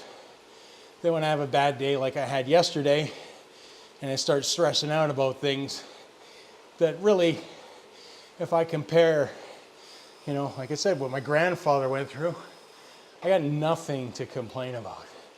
Like, my struggles are so basic, I guess. You know, it's like, oh man, I gotta work a little bit harder to pay for a Jeep that gets me to work because I have a job. It's like, man, spoiled sometimes, right? I catch myself doing that. It's, like I said, it's perspective sometimes. It's, you know, and there's people that, you know, like I said, they have health struggles and all sorts of stuff. I've had mine, but generally speaking, there is always somebody out there that's got it worse than you. So you got to be thankful for what you have at the end of the day. My friend wanted to study in Canada, but it didn't come out well, so she went to Scotland. It was on the break of the year. So it happened, so the Scottish government paid for her school. Oh, nice. Nice. That's, you know, it's a nice thing about the UK is that your education is taken care of. That was the one big thing. I guess at that point in my life, when I turned 18, I did contemplate going back just to do university because university would have been paid for. But I opted, because my, you know, immediate family was here, to stay here and learn here, and paid for school myself because, you know, a lot of people, when they immigrate here, you know, like my mom, who was a nurse, she had to go through a bunch of nursing stuff just to do a job that she had been doing for years, which is, countries are like that. They have their own specifications. I get it. Canada's a bit weird sometimes, though, because we have provinces. And then, like, before my wife worked in healthcare, she worked when she was young as a hairdresser, and she had gone to school to be a hairdresser. And even though she had trained and apprenticed and all that kind of stuff and got her certification, in BC when she moved here to Alberta. Now, you know, she wasn't qualified, so she'd have to redo it all, which makes zero sense. But that's just the way things are set up. Now free for Scottish people. Yeah. And I think there's a degree of pay now as well. If I'm not mistaken, it's not 100% free like it used to be. I'd have to talk to my cousin because his eldest daughter, crazy enough, the last time I saw her, she was tiny watching Naughty on TV, is now in university. And that's, you know, the kind of thing that makes me sad is that I miss out a lot. Like, I don't know, you know, my cousin's kids at all. They don't know me. Like, I've seen them when they were maybe young, but it's like too much time passes in between. I think for Scott it's only $1,000 a year. Yeah, which is still, I mean, if you compare it to here, it's a lot cheaper. I think it's, you know, $10,000 to $15,000 a year here is kind of the deal, which is still half of what it is in the States. So it's, you know, still a good deal. I mean, if you're coming from where it cost you nothing, it might not seem that way, but relatively speaking, again, sometimes perspective's a good thing. You know, at $1,000 a year, 4 years of uni, get your degree, $4,000 debt isn't, you know, 4,000 debt isn't something to turn your nose up at, but it isn't 40,000, and it definitely isn't closer to 100,000. That's the same price for foreign students in the UK. Yeah, so the subsidized rate is from the government, and the overages are captured by the individual. So, I mean, there's government subsidies for universities here, but you still pay huge dollars. It's just expensive. And the problem with that is that you get a lot of people that just can't afford to go, and you know, that's problematic as well. And a lot of times here, when they can't fill with domestic students, they'll fill with foreign students, which is fine. But the problem is if you're coming to study in Canada and you're deciding to go back to the UK or wherever else you've come abroad, I mean, you're not contributing to the overall education of the country in a sense. You're just, you know, financially contributing for a period of time, which I'm sure does something, but to the same extent, there has to be a better way for the education system. But that's not my field of expertise by any shake. So we're at 2.4K. And somehow I found myself in no man's land because I'm not paying attention. So I'm probably working harder than I need to.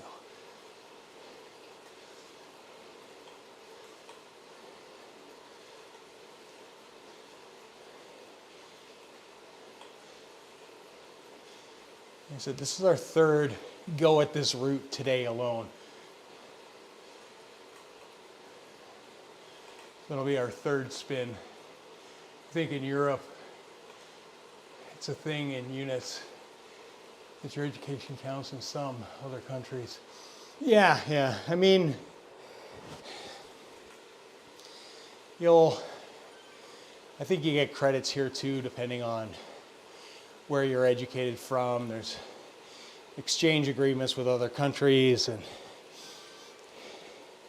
that's way too complicated and way above what, you know, it's been a long time since I've been at university, so,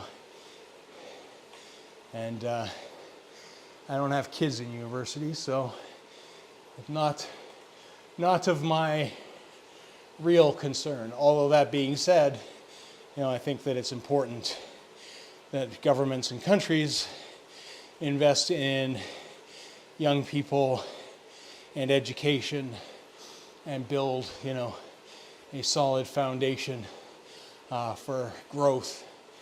Although the way the world is globalizing and people are working remote, that may not be as important as I think it is. But I do think it is rather important that you have an educated population. It just makes sense.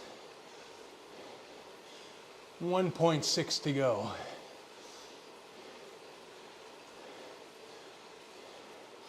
So what were you working out today, Flex? What was your workout? Shoulders, back, legs, arms, biceps, chest.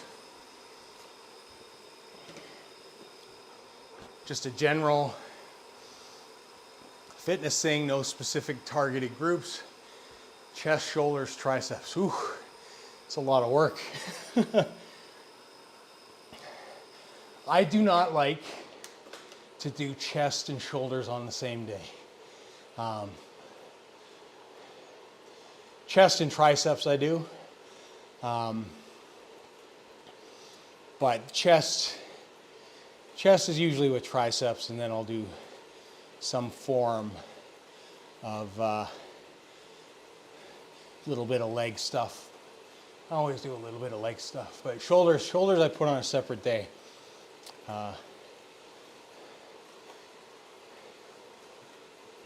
I just find that if I do chest, anything upper body, again minus triceps, it's too easy for me to get fatigued early, I guess. Just kind of, I mean, everybody's different. Everybody has different routines, and what works for me will not work necessarily for other people. I'm with you on that one. Chest and biceps, absolutely not. It's forget that shit. That's a separate day. Me, it's chest and tries. Like, there's no way I'm doing. I don't even like doing bis and tries. It's just like the pump is good. Like, it feels like you get some good volume in your muscles, like some good blood in there.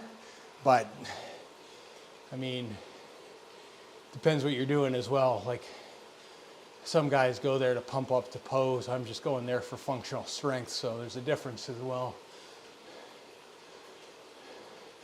What your motivation is. And I tend not to go too heavy on the upper body anyways, because I have a nasty habit of getting bigger than I want to be upper body wise. It's just a genetic thing, I think. I do shoulders just because I need to pause for triceps on a lot of machines. Use triceps, chest at the same time. Yeah. Yeah, for chest, I strictly do bar work and dumbbell work. I don't actually, I just lied. I just made a liar of myself. I do cables, one set of cables, cable crossovers for chest. But generally, I like to do all bar work. So, incline, decline, flat bench are kind of my mains. And we just kind of stagger those.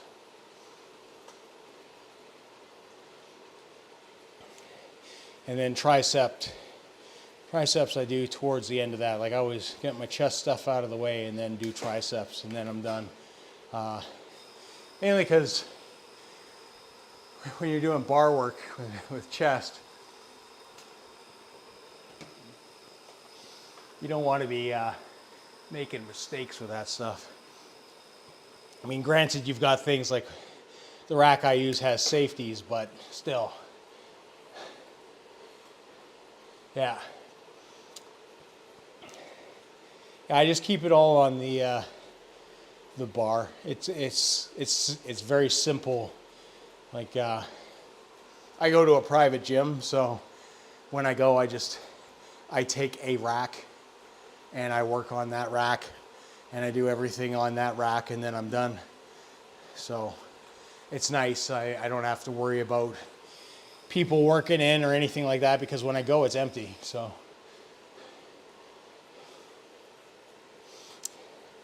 But yeah, I hear you on the dumbbells as well. I'm just doing it for simplicity and speed. My gym time, I try to minimize the amount of time that I'm like, it's like do your set, catch your breath, do your set, catch your breath. No lollygagging around doing things is kind of how I like to operate. I don't pay for the gym. Like I said, it's a private gym, so it's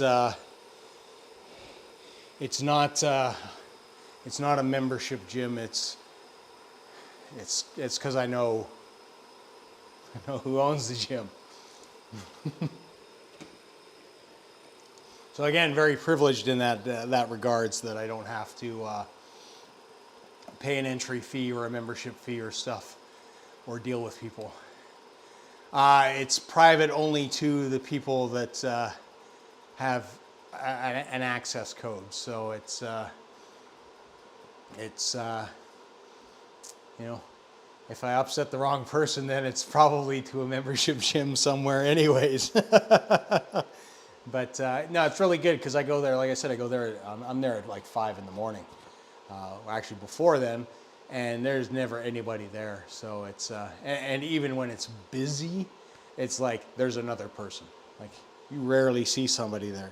It's a nice setup. It's, again, very lucky to have it available to me. Well, it's privately owned is kind of what it is. More than anything else, but it is a gym. It's like it's a massive space. It's got 1, 2, 3. I don't know why it has like 4 squat racks when there's like nobody in there.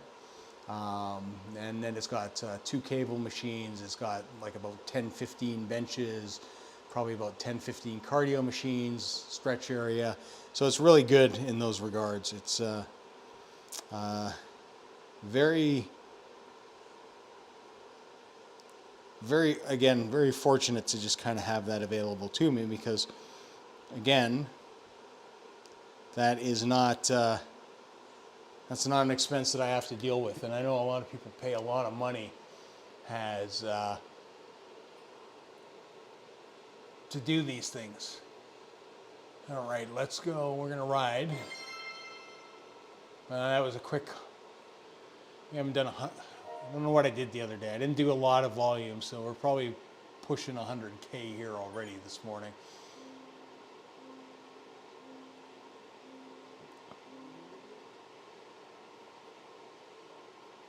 We're gonna find a slow pace partner like we have all day. Ride for them with 20 minutes. And yeah, my local gym has 4. My local gym has 2. Oh, really? Yeah. Now, this gym like is populated by a lot of guys that are really massive. Like, I don't need any of the amount of weights. Like, they've got dumbbells up to, I think they got them up to like 150, which is freaking ridiculous. I don't need anything that massive by any stretch. Squat racks, yeah.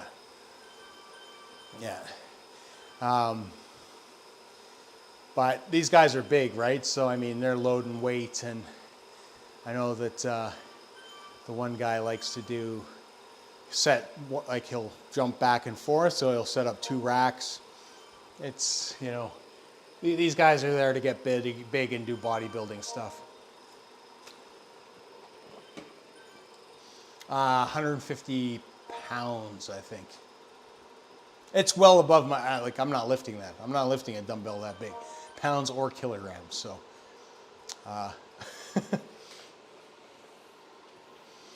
my coffee break just ended. Oh, what the heck? I didn't even get my coffee break. Ah, brutal. Got to pedal.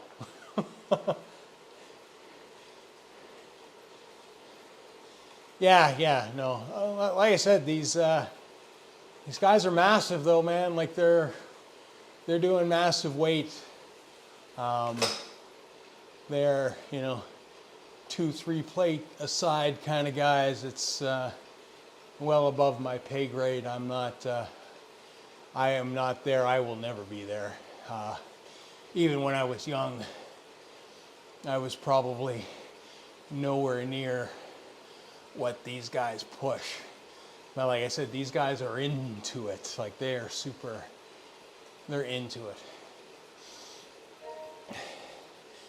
And the big thing with a private gym is in the world of media and social influencers, it's bringing a camera to a public gym is probably annoying as hell. So I think that's a big part of the setup that's there.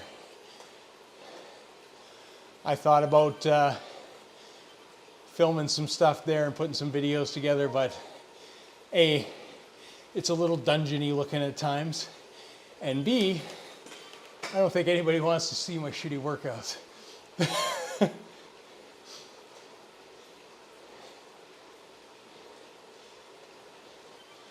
Or my bad form.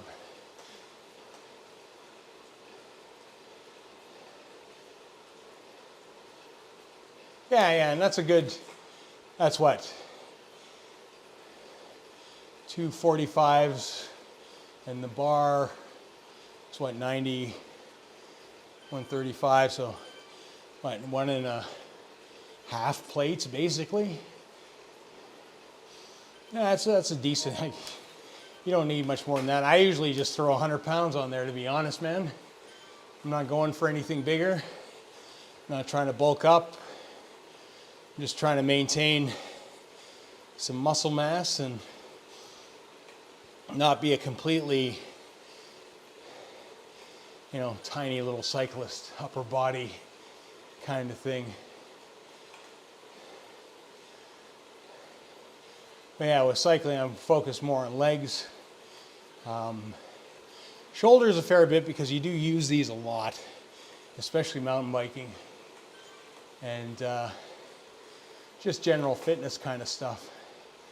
I mean, it's about staying healthy, not getting massive. Like, I'm always impressed. Like, don't get me wrong, I am completely impressed and enamored with what some of these people are capable of doing and their sport of choice. We got some power lifter types in there, and it's nuts. It is nuts what these guys lift, man. Holy smokes. And I mean, you might say, it's only one time, but god damn, man. It's like, these are powerful human beings. And to train something so specific and be so incredibly strong in that thing, it's much, much, much, much respect for those people. They're just dedicated to their art. What can I say?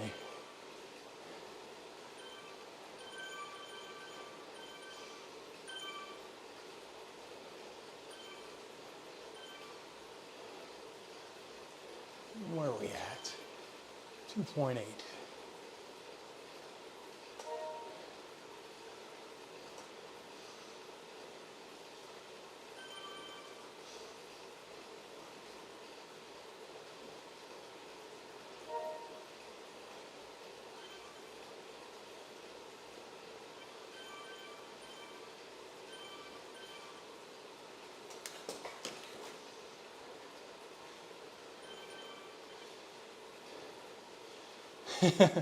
I have screwed up my, I don't know if it's screwed up for what you guys see, but I have some different stuff on a different monitor, and it is currently showing me as doing 1,928 kilometers.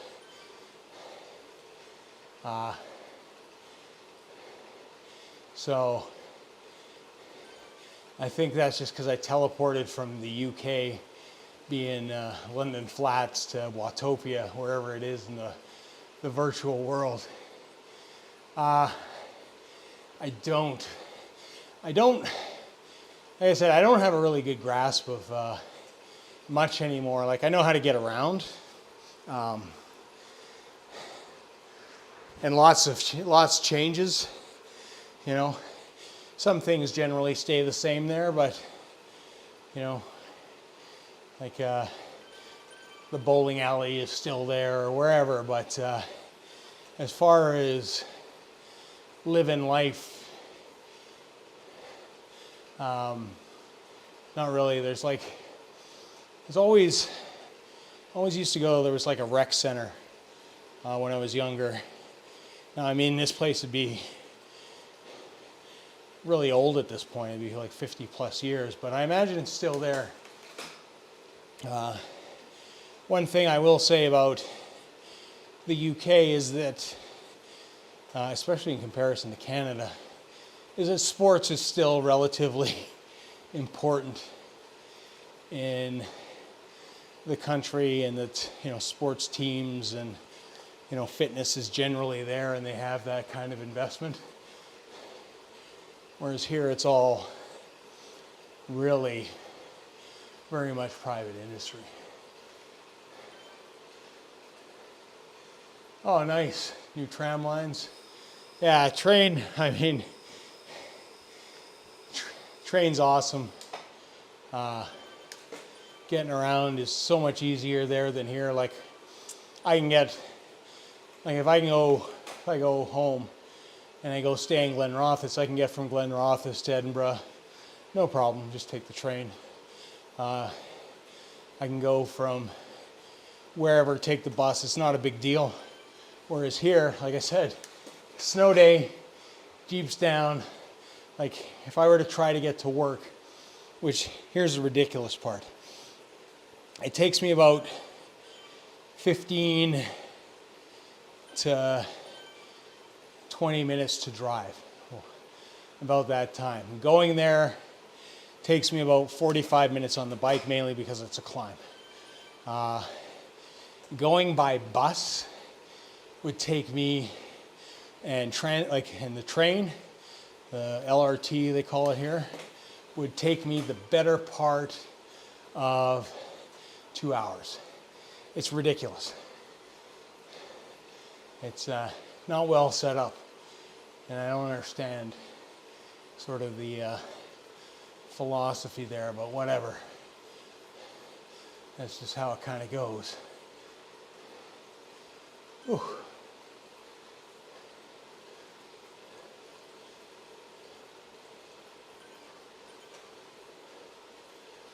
What are we today? Today's Wednesday. Today's Wednesday. Oh my God. See, this is going to screw me up all week now.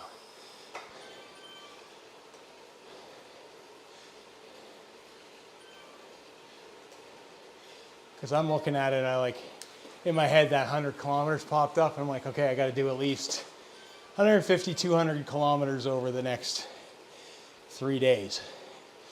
Not realizing that today is Wednesday and not Thursday.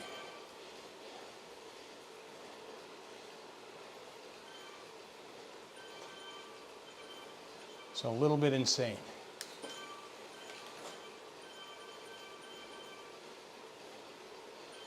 And I totally missed what I got on that last spin. I wasn't paying attention. Like a goofball. I'm sure it was something useless like a helmet.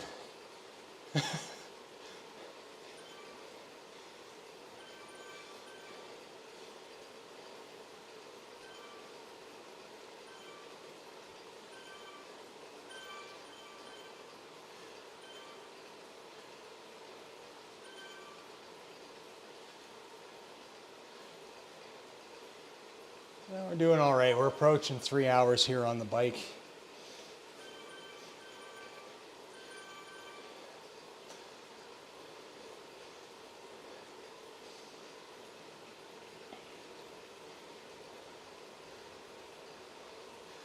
Not badly paced. Like I said, I got to work. Got some goals that we got to do here with this time that I do have available to me. I do want to work and get that storefront up and attach that to the YouTube channel. It's a priority to this week, I think.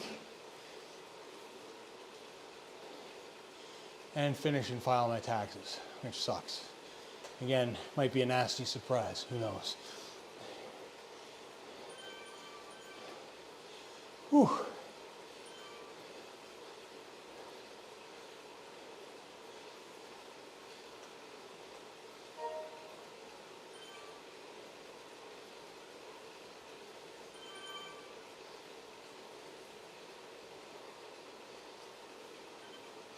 What were you in Scotland for, Flex?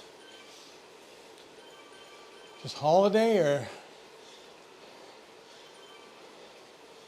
I mean, I'm due to go back. I need to go back really bad. Just haven't had the opportunity at all. Again, an added expense that can't necessarily afford at this junction.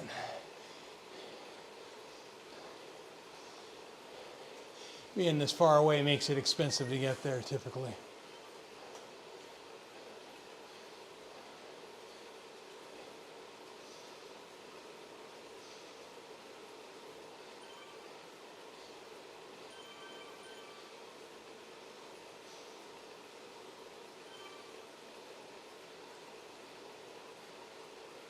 Oh, all good, man.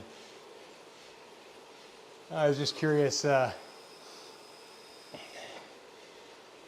you're just like holidaying in Scotland? Was that how you were doing there 5 months ago?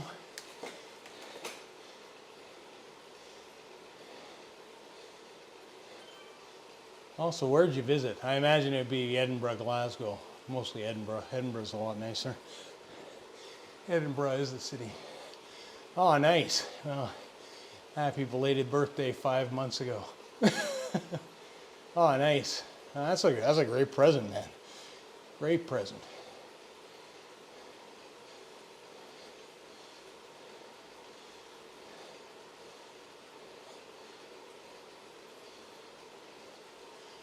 So what exactly did you see? I'm sure you saw Edinburgh Castle, and you probably went Royal Mile. It's also at the museum in Edinburgh. High Street's kind of interesting with the park there. And the nice thing about Edinburgh is that the castle is so central, and it's just beautiful how it's part of the city. I mean, that is the city. Whew. Let Miguel catch up. Dan asked me what I want with my brother. Get a new car, so I picked something different. Took my brother with me. Nice. That was awesome, dude.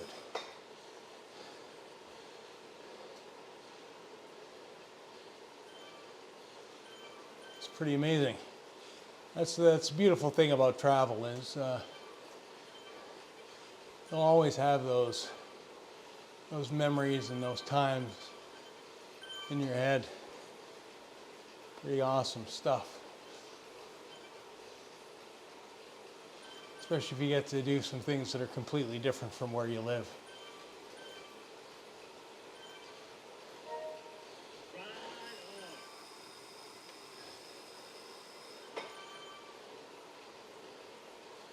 Oh, nice. Isle of Skye. Nice.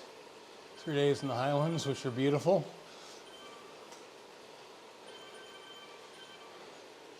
I mean, Edinburgh's a city like any other. Like, big thing is, as long as you saw kind of like the castle's probably the high point of that. You go to the Wallace Monument or anything like that?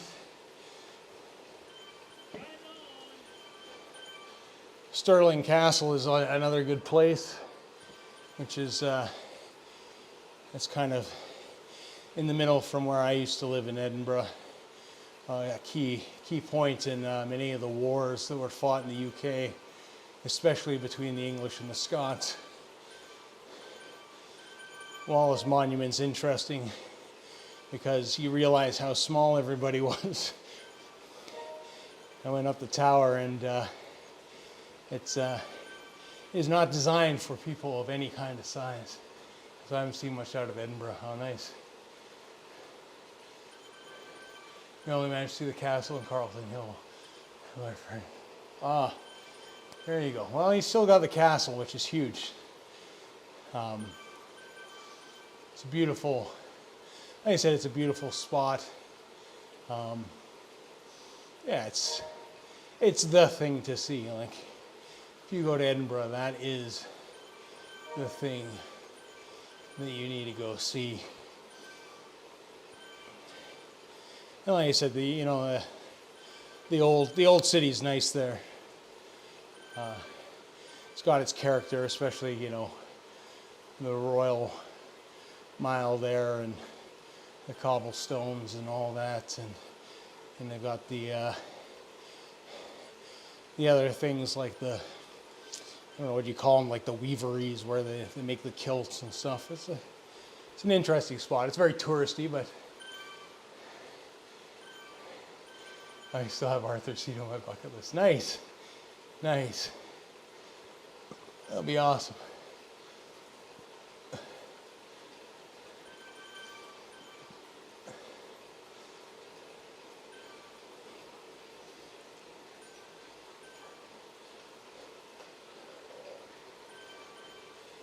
Ooh.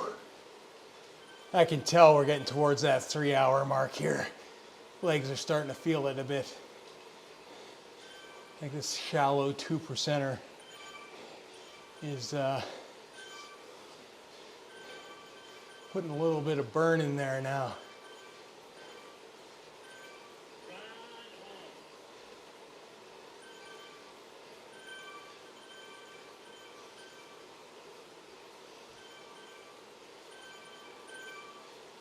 We'll get transported over shortly.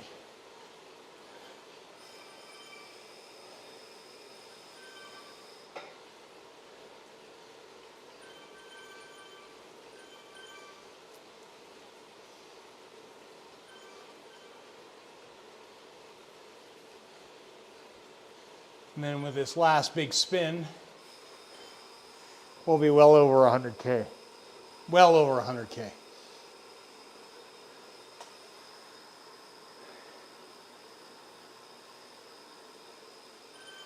Oh, nice. Haymarket, York Place, and then took a walk to Cannon Knolls to see my friends. Nice. Very nice. I am actually terrible with names there. Like I said, when I'm terrible with names here and street names and everything. Like, you grow up in a place, it's funny because, like, I am very much a visual landmark navigation kind of person. I don't necessarily know the name of the road. I don't know, if you ask me what street's that on, I'm like, I don't know. It's by this, and that's kind of how I remember things.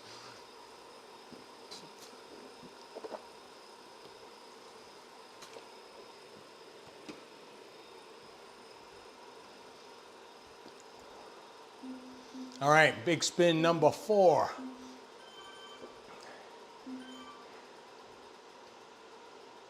It is. It's a beautiful country. The nice thing about Scotland is, like, the UK, vast majority of the population is crammed into the south. London and all that kind of stuff. But the north is, especially the Highlands and, the districts are out there. It's just beautiful. They have mountains. It's not like mountains that they have here, because the mountains here are, like, insanely massive. But it's beautiful country, and it's, to be able to ride in that all the time, it would be awesome.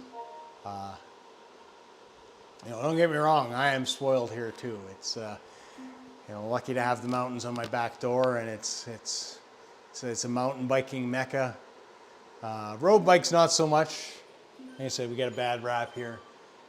Gravel's been a big thing because there is a lot of gravel roads here. Just because it's like we're so sparsely populated, a lot of roads are gravel, other than main highways. So there you go.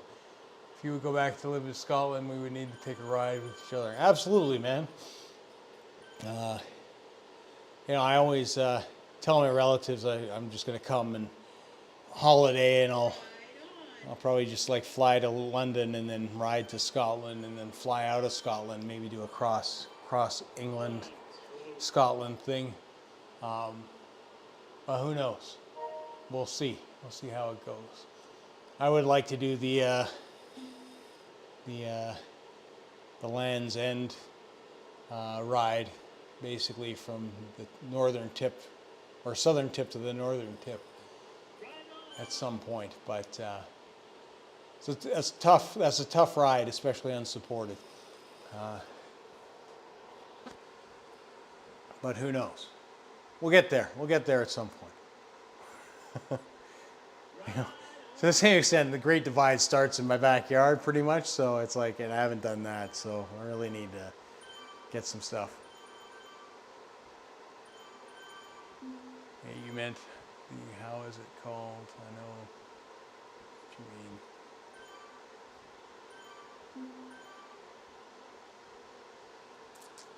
mean. I'm not sure you mean it that. The Land's End thing? I think Land's End starts in like Dover, and then it goes up to, oh God, I'm gonna forget its name now. You see, I've forgotten its name. But it ends in Scotland. Big post. It's a big ride.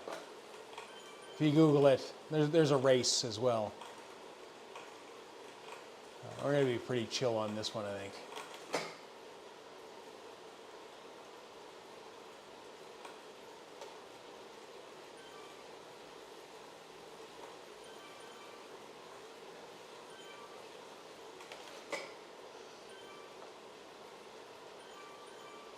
That's it. It is. It goes through the country. There's several ways to do it. Like the route isn't necessarily just one route, but it's the starting mark and the end mark. There is an optimal route. Lachlan Morton, he's a rider for EF Education. There is a good video documentation where he did it. He's the GB Duro, I think is called, the race. And Lachlan, being a former tour pro and stuff, decided to do it. This was when he was doing all his alt things. So he did like GB Duro. He did the Great Divide. He did, what was the other big one that he did? Oh, he did the tour before the tour did the tour. So he pre-rode the Tour de France unsupported, which is crazy. So there's that.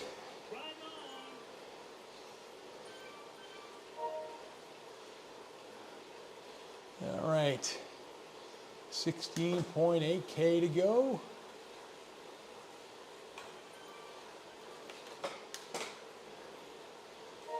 A nice little draft.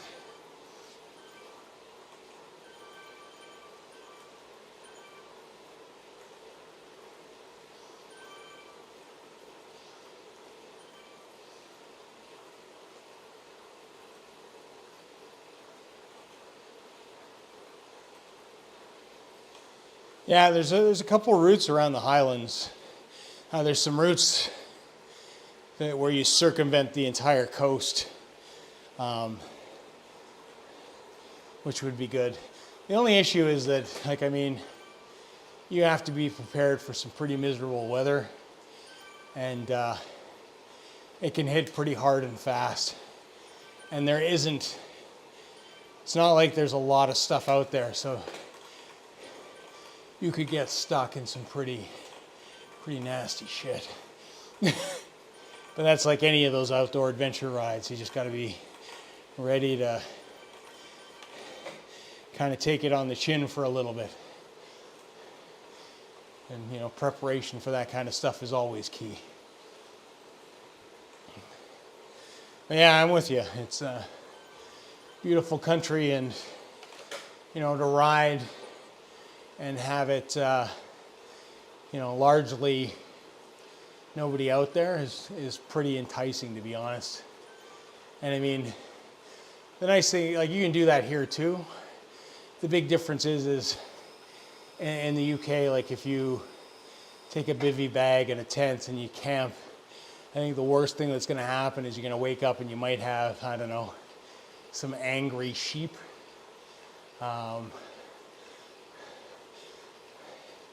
That's like the worst thing that's going to happen.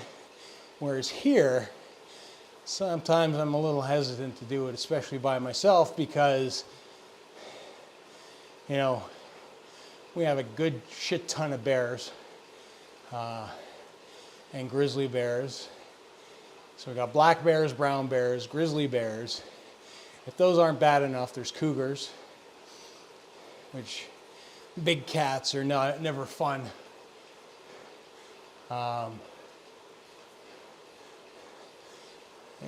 Big cats are just like a totally different thing. We've got wolves, we've got coyotes. To be honest, coyotes are like nothing, but wolves, depending on which ones they are, if they're wolves, they're still a problem. If they are timber wolves, so I tell you this, the first time I saw a timber wolf, I thought it was a bear because it was so big. I thought it was a black bear. And it was not. It was a giant fucking timber wolf. So they're massive. Yeah. Black bears, they can be problematic. They're at least a little bit more timid and can be intimidated. Grizzlies, you don't fuck with, because they will fuck you up.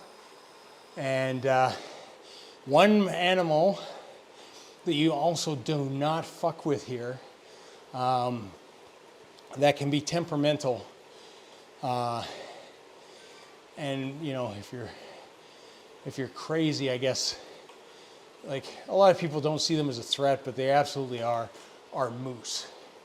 Moose are, they don't really have natural predators until they're older. Like, a wolf pack can take down a moose if it's old. But generally speaking, most predators do not fuck with moose, which should be your warning sign that you don't fuck with moose. So, yeah, there's a lot of stuff, It's so sleeping on the side of the road, waking up with a bunch of sheep, maybe pooped on your tent and maybe hoofed you a couple times, not a big deal. Waking up and bear thinks you're a burrito or a cougar, no thanks. So you got to be careful of that stuff. And I know Lael, who has done the Tour Divide many times, she was talking about a time that she was riding up at night, because she was riding a bit at night, and she could see these eyes, and what it was a cougar, and she was just basically pacing off a cougar. Thing is with cougars, if you see it, it's probably a good thing, because it's not that interested in you. Like most cats, even if you look at domestic cats, they'll stalk, right? They stalk you. So if a cougar is interested in eating you, you're probably not going to see it until it's probably sinking its teeth or batting the living heck out of you. You shouldn't underestimate mother boar. With their little ones, I got chased by.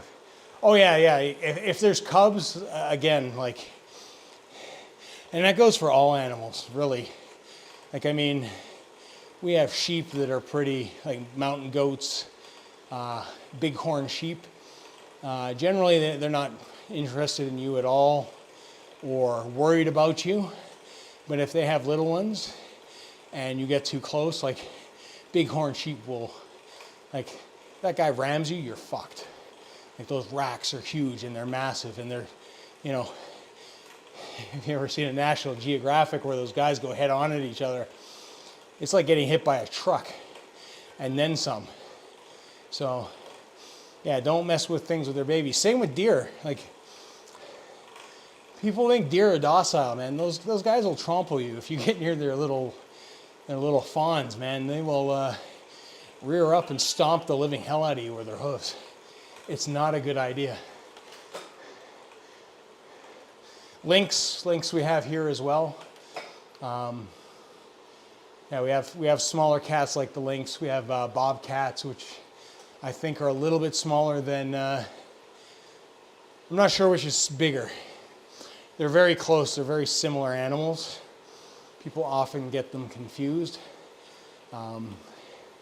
We have a local bobcat that will often frequent my yard. We call her Stumpy because somewhere in her life somebody tried to trap her and she lost her rear hind leg.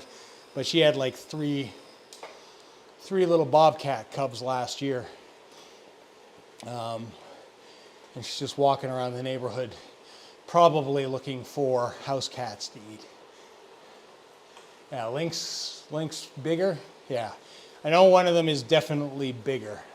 But we, like I said, we have those here, and then we have the bobcats. I think, is that all the cats that we have? Cougars, lynx, bobcats. I feel like I'm missing one, but those are the main guys. They're wider. Yeah, they're they're big enough. I mean, it's funny, most people they'll say they're not really scared of lynx or bobcats, but I don't know if you've ever seen a house cat that's a little crazy, go nuts on somebody and attack somebody. They're a handful, man. I wouldn't want to mess with either of those cats if they were not happy. Yeah, I have a chamois. I would not be on the bike for 3+ hours if I was not wearing a chamois. My butt would be destroyed. I always ride. It's just the only time I don't is maybe when I ride the flat bar commuter bike. I never wore one when I would free ride mountain bike. So if I was doing downhill and dirt jumps and like North Shore stunts and stuff like that, I would never wear a chamois. I'd just wear like what I'd wear normally. Half the time I'd wear jeans, to be honest. But now jeans and a hoodie, sadly enough. But yeah, if I'm riding road, chamois. Road bike, chamois. Gravel bike, chamois. Cross-country mountain bike, chamois. 100%. It just, you can't sit for that long.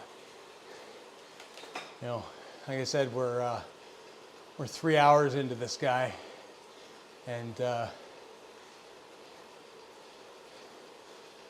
we'd be pretty sore at the end of the day if we weren't wearing that.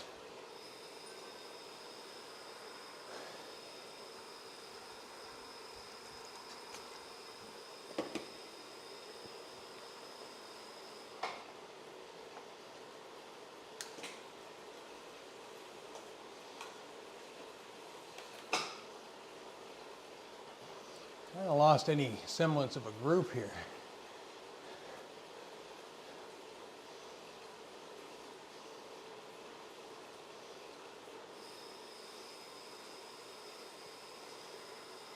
And 3 hours in, I'm definitely getting a little bit lazy. Well, there's a group up ahead, and they're way ahead. Another gruppetto.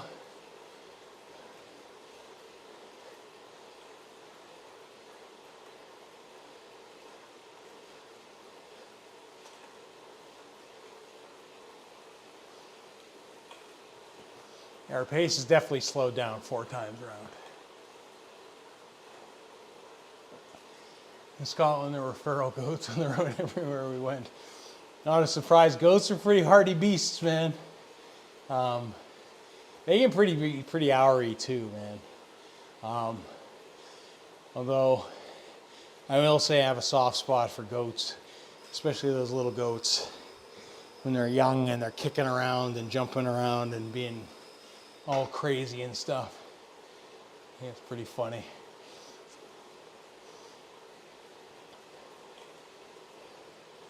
We got 10K. Just gonna sit on these guys' tail, whatever pace they're going.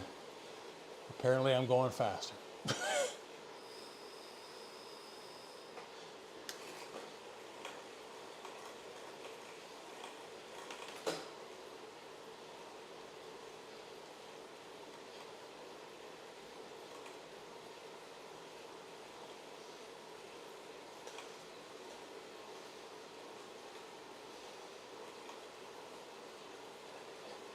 Goats look like dirt jumpers.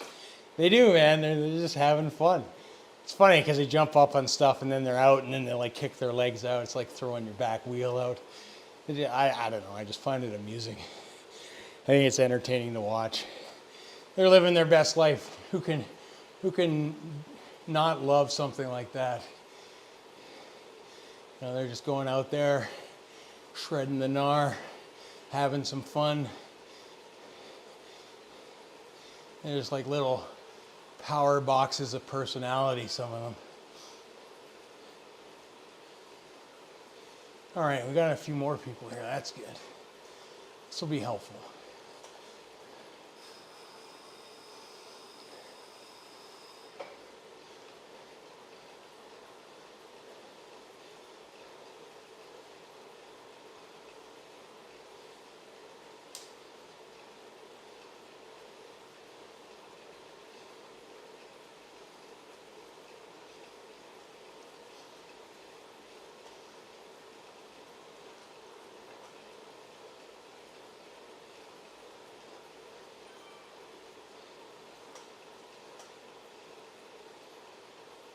Whew.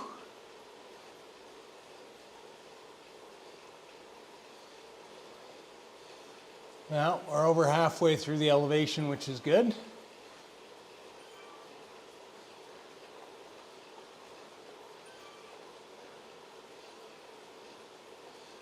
Just want to keep it slow and smooth.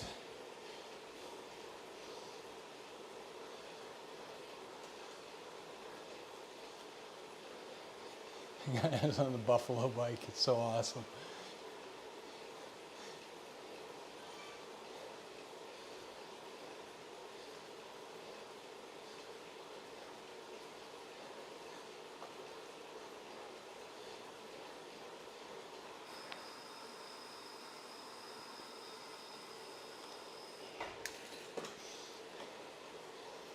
Oh, like I said, I'm definitely feeling it now.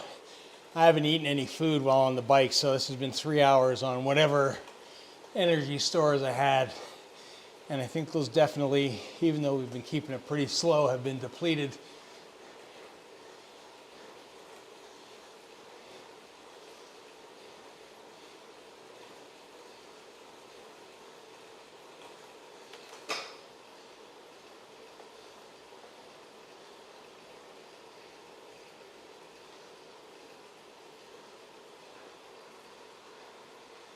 Hey, dude, welcome back.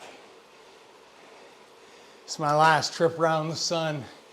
Race, or not race, but group ride number 4. Still trying to unlock the bike. My country now is having a problem with bears. There are so many of them, they're attacking tourists. Oh, wow. That's crazy, dude. I mean, the nice thing here is like we have a lot of bears, but we got a lot of wilderness too, so they just kind of keep their own. Unfortunately, every once in a while, ones that seek out things like garbage and start, inhabiting communities, they get captured and tagged and taken out.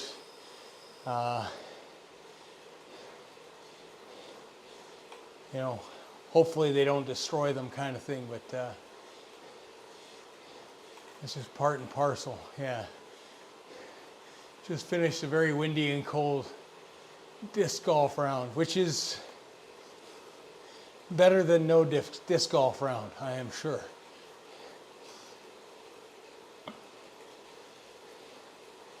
And so we're at like 3 hours and 10 minutes on the bike. We are over the 100K mark, which is good. Shot +1 brutal gust to 30 miles an hour. Yeah, wind has definitely got to be a very interesting factor in that sport overall. I mean, wind's always a factor in any sport, but anything where you're throwing something, it's going to be making a difference, especially big gusts like that. That must make it difficult to golf, like frisbee golf here, I would imagine. You know, Alberta being as windy as it is. I mean, how are the winds out there compared to here, do?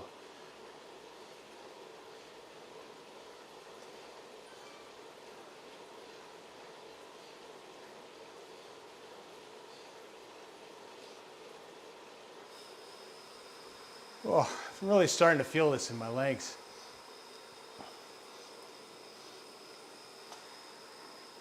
Well, like I said, we got 4 spins.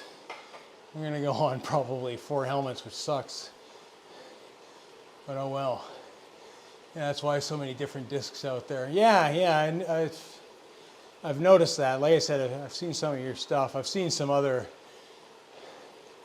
like, guys basically almost with caddies, I guess. But different discs, different things. I mean, like any sport like that, you know, there will be equipment that will probably make your life easier in certain circumstances, much like the difference between a pitching wedge and a driver, right? Been windy for so long here. Hopefully it calms down and you have a nice spring ahead where you can get some good activity in. Oh my God. Yeah, my legs are definitely starting to feel it now.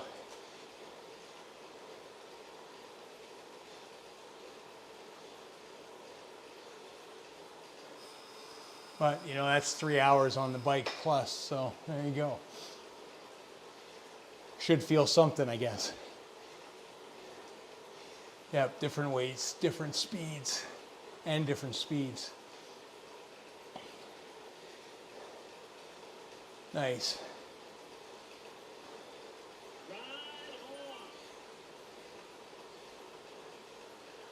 Where are we at? 6.56 to go. Sorry, buddy. This guy's probably wondering if I'm just going to sit in his draft the whole time, and the answer to that is probably yes.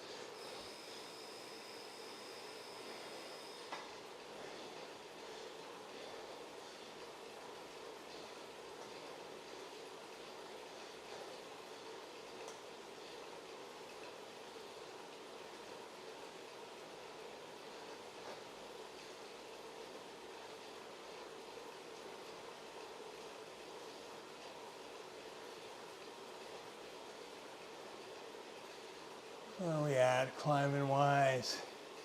And we got 38 more meters of climbing, so a little bit. It's not a ton. This is relatively flat, but like I said, I'm starting to feel this now.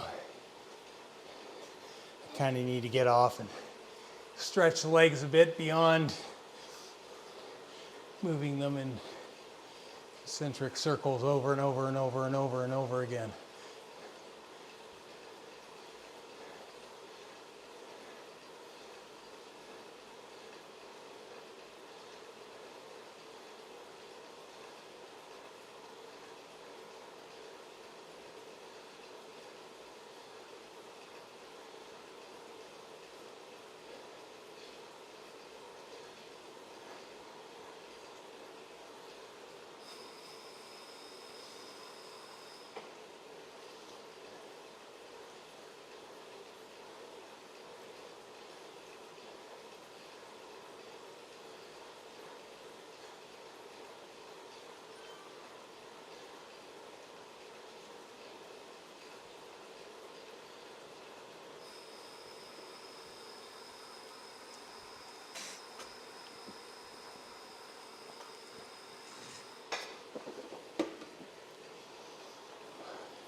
Whew.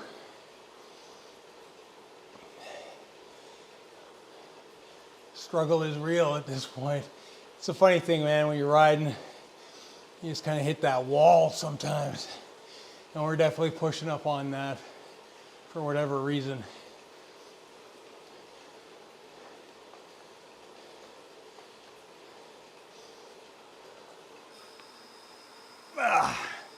I think it's more I need a stretch than anything else.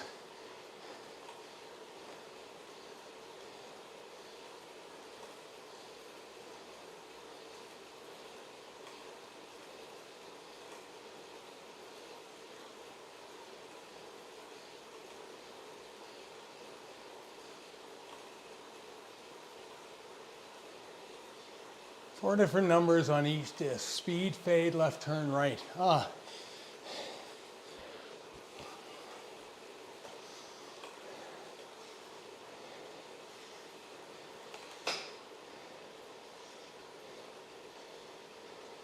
Is there obstacles? Like, do the courses bend do? Like, are there pretty big bends in some of these things? Or do they put like trees like weirdly positioned in front of holes, or?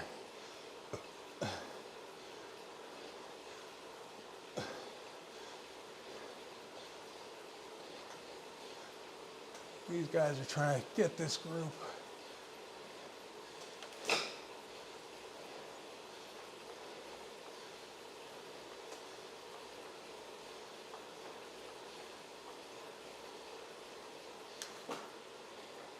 Ah, yeah, so that makes it really, really tough.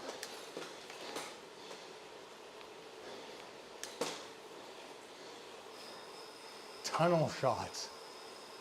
What? What?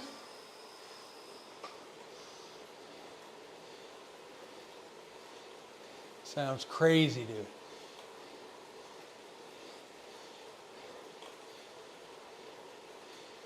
Four kilometers.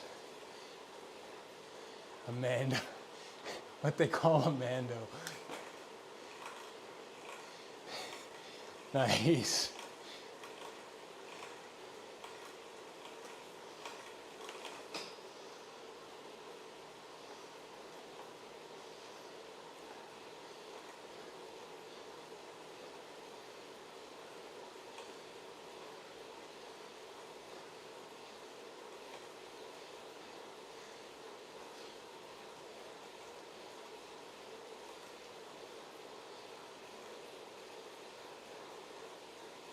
All right.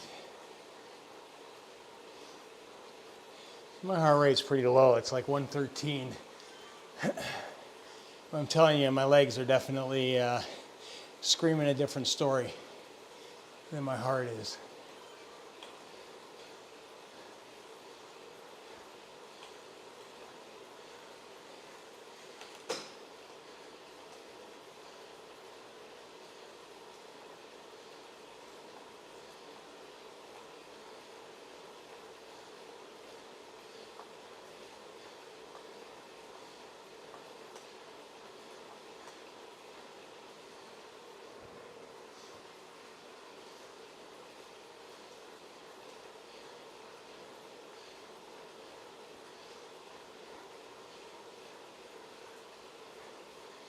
Whew.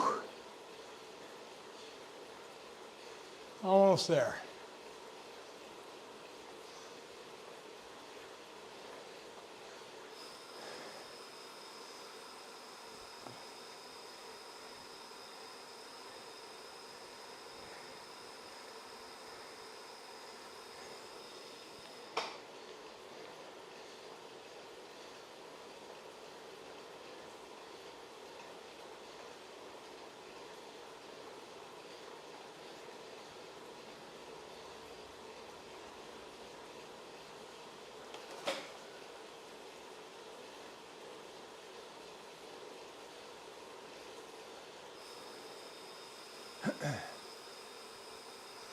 Last time through the tunnel. Not what I would call a Mando, but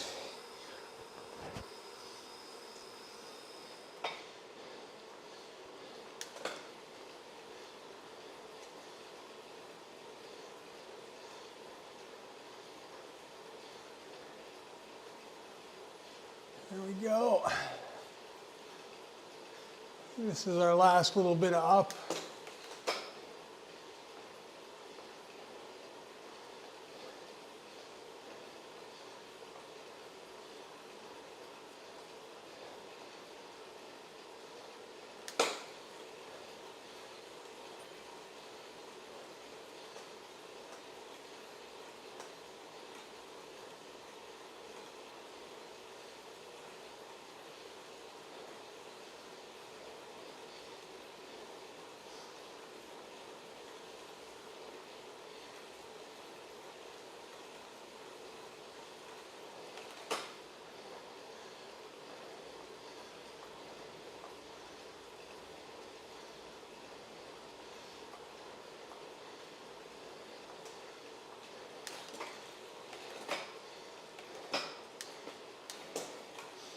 There's almost 1,000 people in this event. That's crazy.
Try to kill myself there.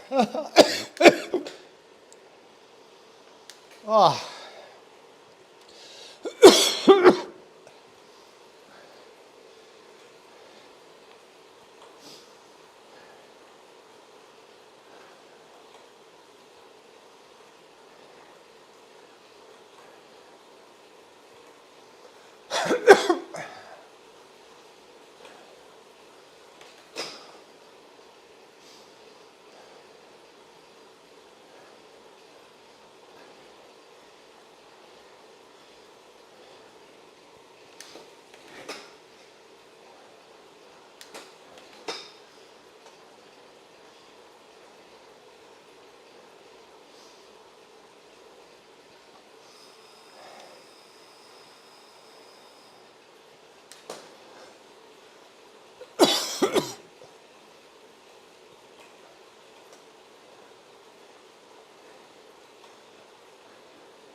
All right.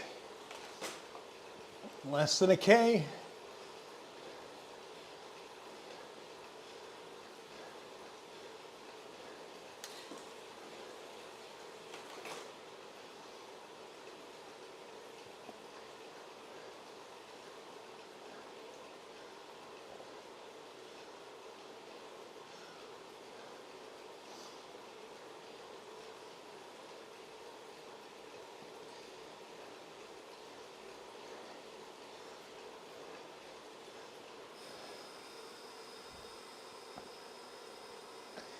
Any bets on what we get?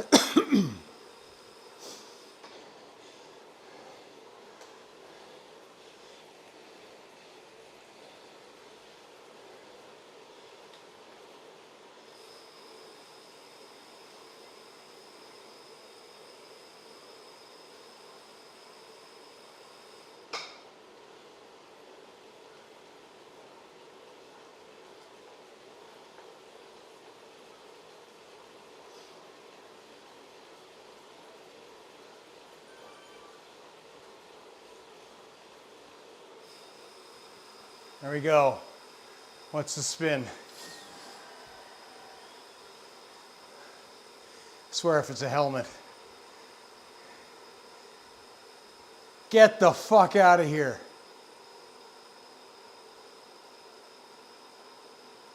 Are we serious with this stuff right now?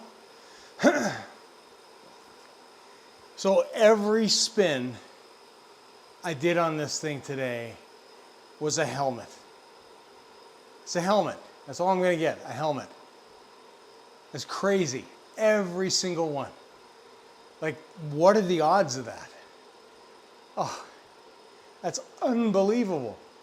You just can't make this stuff up. A helmet. What the heck, a helmet? Oh, crazy, crazy. Anyways, guys, like, it's almost 3.5 hours on the bike. We're just gonna slow roll this one. But you know what? I'm gonna be a lazy butt, and I'm gonna get a few extra kilometers by attaching to somebody and coffee stuffing. That's what we're gonna do.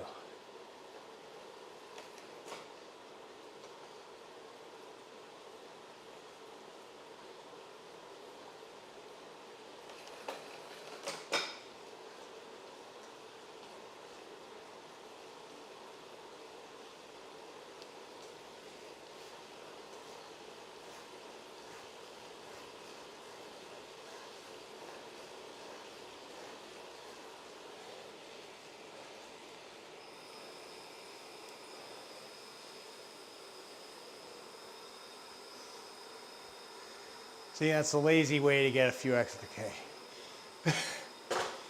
Anyways, I appreciate you guys. Thanks, Flexo. Thanks for chatting. Appreciate all the talk. Dude, thanks, dude.